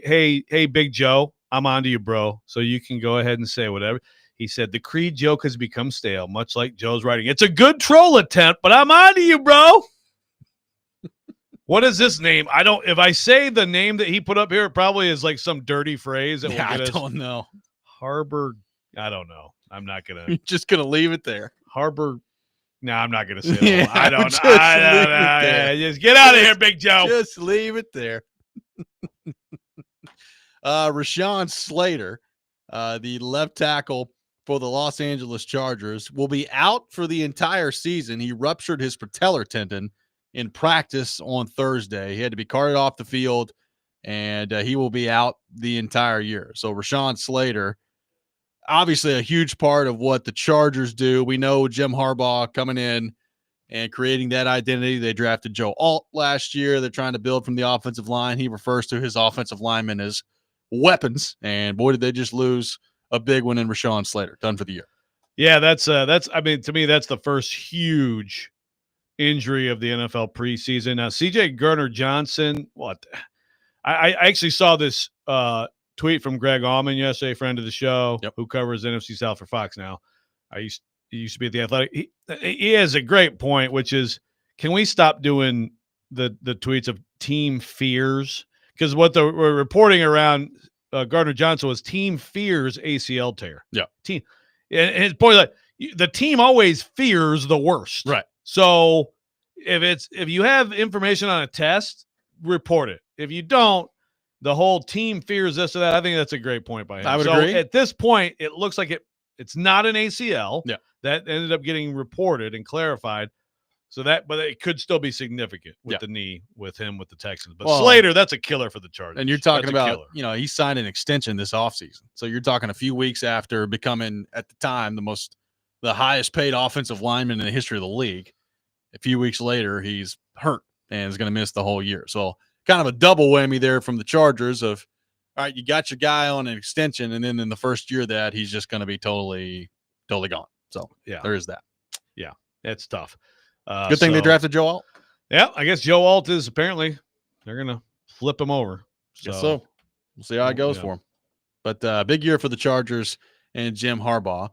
Joe, some positive news on the Tennessee front. Jermod McCoy practicing today for Tennessee at fall camp. Adam Sparks putting out a video just a few minutes ago, but McCoy is in his equipment. He's on the field. And 7 months after tearing his ACL, he's out there at practice. So I don't know that means that he's going to be ready to go against Syracuse. Frankly, if I'm Tennessee, I'm being as careful as you could possibly be with him, probably until at least the Georgia game. And then that would be kind of my target of, let's see if we can get him back for that Georgia game. But good news that already at this point in fall camp, with still 3 weeks to go before they open the season, that he is out there on the practice field. Yeah, that's great news. Now, I want to know, okay, is he out there doing the early drill stuff, which I think usually Tennessee, that's about all they let you watch? Yep. Is he doing any team stuff? I'm sure if it's his first day back, he won't be. But, I mean, if he's able to – I mean, even if he's just out there right now running around, I would assume he'd probably be doing team stuff by next week or the week after, which, I mean, that frankly is better than I thought. Yeah, I mean, that to me – probably means he's starting. He's going to play in the opener, right? We'll see. I mean, Syracuse is a game where if you're playing to your capability without knowing who the quarterback is, but go look at the rosters of the two teams. Tennessee's got a much better roster than Syracuse has. So if you're playing to your capability, I don't know if it's necessarily a game that you need Jermod McCoy. So if there's any doubt, you could be healthy. But look, if he got to a place where he was ready to go and cleared to play by then, I mean, that would be amazing for Tennessee. Because what you'd Big like deal. to see, like you'd Big like deal. to see him be able to ramp up a little bit before Georgia comes to town in week 3, rather than just being thrown out there against Georgia. Yeah, exactly. I understand that's the game you need him and you want to be safe, but also, do you want that to be his first like full contact football against that? Right. Against those guys? Probably not. So great news, Tennessee. They needed some great news. Hopefully they don't blur him out in their videos. McCoy is out there. He is in Adam Sparks' video. Definitely not blurred out. It is him out there on the field. So that is also good to see. And we'll see where things go from there. Tennessee's got a scrimmage tomorrow. So they got a scrimmage tomorrow. I mean, McCoy is not going to take part in that. But right. Could tomorrow be a situation where the quarterback competition starts to get a little bit of separation, right? Like, because to this point in camp, they've basically been throwing routes on air, and I think they've been in full pads for like a couple days. So I doubt very seriously. And also they've had some injuries that have gone through their receiving room where it's just been limited in what they've got out there. So I would doubt that there's been very much separation in the quarterback competition to this point. But when you're talking about a scrimmage tomorrow, that could be the first place you start to see it. No doubt. Yeah, the scrimmage will. I mean, they have a pecking order in mind. They have, but the scrimmage will show some things to the coaches that they're wondering about that you just can't find out until you get to that stage. Diego Pavia on the Vanderbilt front, continuing to make the rounds, had a nice interview with Paul Feinbaum earlier this week, in which he talked about Vanderbilt going out there to win a national championship. So he continues to be very confident and continues to generate strong reactions one way or the other, either from Vanderbilt fans who think he's the greatest thing ever, or really a lot from Tennessee fans this week that are just not his biggest fan. Yeah, well, we know Tennessee fans can't stand him, which is, again, to me, if I'm a Vanderbilt fan, wow, Tennessee fans hate one of our players. That's amazing. But I do wonder from the Vanderbilt fan, like, have you reached a point yet where it's like, okay, can we let's not, because he talked about national championship. I mean, Feinbaum basically laughed. Yeah, basically it was like, I just want to clarify, you're serious? And then say who's the best quarterback. You're looking at him. Love the confidence. Love the player. If you're a Vanderbilt fan, do you want as much of this as possible and absolutely soak up the moment, or are you like, okay, let's scale it back? Yep. I'd like to hear from the Vanderbilt fan on this. I would too. Let me know. I mean, I love it. The more he gets out there and talks, I love it. Get out there. I've talked about it before. I think Vanderbilt needs that type of guy. Now, the yelling about national championships all over the place, we might want to dial that back a little bit. Let's start with like the college football playoff. But again, if you think your team's ready to win a national championship, good for you. Well, I mean, the thing is, if you really want to break it down and be technical about it, I mean, how many, like, you're as a college player, if you think you're competitive, and he went through it, he's like, I think if you ask me who the best receiver, I'll say one of ours and all that stuff, right? So supreme confidence. But look, the goal is to win every game, right? Sure, yeah. Like, there's not a game on the schedule. Like, no one would say they have any chance to beat Texas. But I did watch them last year actually play Texas, play a good game against Texas. Quinn Ewers at quarterback. Yep. So now it's Arch. And now you're on the road. But, like, I mean, is there any game on the schedule? That would be the toughest game on the schedule. They're going to Alabama. They just beat them. Yes. Those are the toughest two games. Oh, I don't think they're going to win either of those games. I think they're going to get beat handily. But I'm just saying, if you're in that program, why wouldn't you think you can win the game? Sure. I have look, which means a national championship, doesn't it? I agree. All right. Again, play to win the game. The math adds up. I mean, I have no problem with him handling that the way he's handling it. Now, I will say, when you start saying all that stuff, you better perform. Right. Sure. And sure. I'm not sitting here today saying that I don't think he's going to perform, because I think Diego Pavia is pretty good. But, I would even say, like, from the Vanderbilt standpoint, and Clark Lee has talked about this. I mean, I think the phrase he used was they're as close to being 2-10 as they were 10-2 last year. Like, the Virginia Tech game could have gone either way. last year. So you got them again coming up on the road. You start with that. Go beat Virginia Tech, and then we'll go from there. Yeah, for sure. I mean, I got a Vandy fan saying I want more. I want more confidence from Bobby. I'm worried about his health just a little bit, though. Yeah. The way he plays. Yeah, he needs to run. He's not a huge guy, not a pure pocket guy. Yeah. And he was kind of dinged up as the season went along last year. Oh yeah. I'm a little bit. Well, we just found out he had a torn hamstring. So I'm a little bit worried fun. about his play style as far as like long term in the SEC. But yeah. Yes, hey, that's a, and I know Clark Lee has talked about that too. Can you how do you protect him? Yeah, he's got to protect himself sometimes, and when he's running the ball, it does look like he's like a fullback coming at you. So why wouldn't he try to bury his helmet in your chest? Titans taking on the Bucks tomorrow in preseason game number 1. What do we want to see from the Titans? How long should the starters play? We'll take your thoughts on all that coming up next. Robby and Rexrode, 102.5 The Game.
Final segment of the day, Robby and Rexrode, 102.5 The Game, live from our Busy Bee Plumbing, Heating, and Air Conditioning Game Nashville studios, home of the $99 yearly Beehive membership where the buzz is always about great service. Robby Stanley, Joe Rexrode, Ian Safar here with you.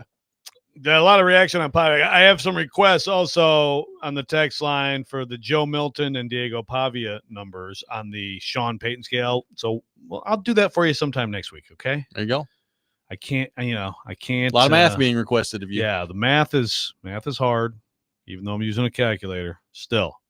So give me some time. We'll get to those. I suspect Milton.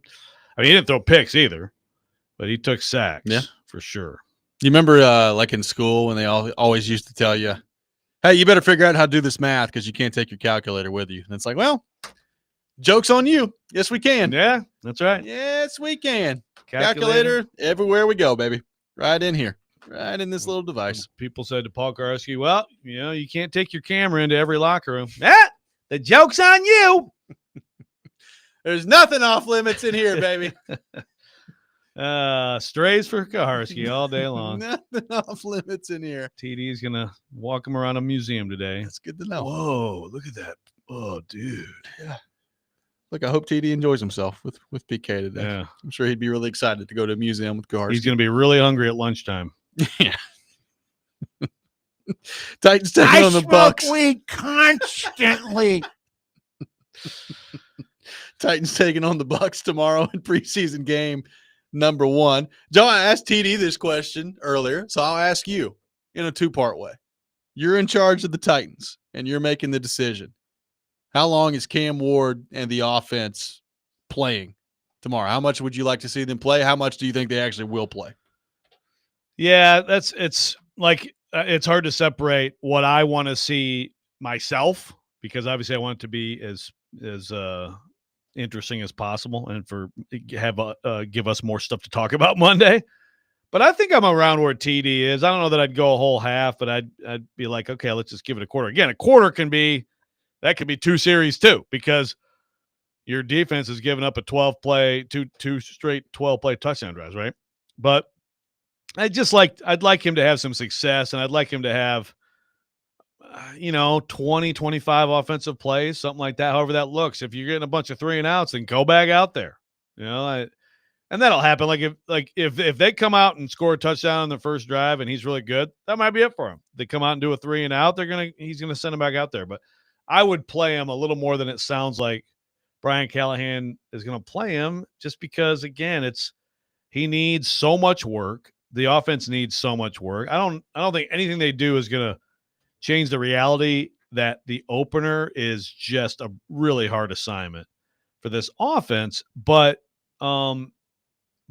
still, I think these are opportunities for a team with no expectations, for a quarterback with no experience, to get better. I think that what PK said about the schedule here is worth keeping in mind, because they do have 2 practices against Atlanta next week, and you would assume if they operate how coaches have normally operated in these joint practice situations over the last few years, like if you get a lot of good work in those 2 days in the joint practices, the odds are the starters probably aren't playing a whole lot in that preseason game next week. So, I mean, you would still have the one at home after that against Minnesota to really put him through. TD said he wanted to see him come out of the half one time. Like if Callahan agrees with that, you could still do that in that last game. But I kind of think that I'd rather see him play. Like I'd rather see Ward play a significant amount tomorrow. Hope you get enough good work into the joint practices next week, or maybe you dial it back in that second preseason game, and then you can kind of determine what your plan is for the finale there as it comes. But I'm hoping that he gets maybe 3 series tomorrow. I'm doubtful that that's going to be the case. Yeah. I think the only way that's the case is 3 and out. Okay, let's try one more and see if we can have any kind of success to build on. And yeah, I totally hear that about next week, 2 joint practices. But remember, from the Cam Ward perspective, those are still 2 joint practices where he's going to be in an untouchable jersey. And so I still would look at it the same way. I would agree, but again, if you're playing Cam Ward, to me, you're playing the starting offensive line, and I would imagine those guys are getting into pretty good work in those joint practices. Yeah, that's true. And you hope these, and I feel like different. I feel like some teams have done it differently than others, but you hope like the elimination of the 4th preseason game means basically eliminating just a complete non-game that's purely a roster thing. But I know some coaches still are like, we have to use that last game as that. Yep. I would hope that the one time that fans here can go see this team in the preseason, you would consider that and play Cam Ward a fair amount. Again, then you're going to have this long break before that opener. I think that's important to get him out there. Well, and from a position standpoint, we talked about position battles, and there's not a ton of them as it relates to who's starting. But we're already looking at kind of the numbers game, right? Like, who's going to be the kick returner, who's going to be the punt returner, how many tight ends are they going to keep? TD threw the idea out there. Like, if you're keeping 5 safeties and you're keeping probably 3 tight ends at that point, are you keeping 7 wide receivers? Like, is James Prochet going to be your returner, where he's your 7th wide receiver, which, as PK pointed out earlier, probably ends up turning into your 6th wide receiver because of who's active on game day and who's not. So, they didn't play the first preseason game yet. We're already looking at kind of the numbers game that could shake out in a pretty interesting way with this roster. Yeah, and then I am interested on the defensive side who plays and what they prioritize there. Again, I don't expect to see 98 in the preseason. I don't either. I wouldn't mess with that. Maybe Hooker too. I don't know how important. That's an interesting question. I'm very interested in linebacker. And if we're going to get a chance to see like Barton and Williams for a couple series, James Williams, I mean, that's one of those things where it's like he's the best available. He's the best they have. So he had a great play yesterday where tip drill that leads to, I think, a Xavier Woods pick where he elevated and was, just dropped in his zone coverage and made a great play. If James Williams is he just Cedric Gray's not good and this is the best they have? Or like, is he actually becoming a playmaker? And if so, did Rand, in fact, cook something? Well, maybe so, but also I think unquestionably he is a guy that still needs to play a lot of football and somebody that I would be playing a lot in the preseason. Like, he needs to, he's switched positions. Like, he's done a lot of things. He needs to play a lot of football. And again, it's that balance of, especially like at that position, if you're asking a guy to play a lot of football, it's probably going to involve a lot of collisions. So what's the risk reward there with James Williams, who is currently one of your starting linebackers? Exactly. It's like running backs, linebackers. I mean, really just about, you can play receivers and avoid a lot of contact. Obviously with a quarterback, unless you're the Colts and Anthony Richardson just blasted by an untouched rusher.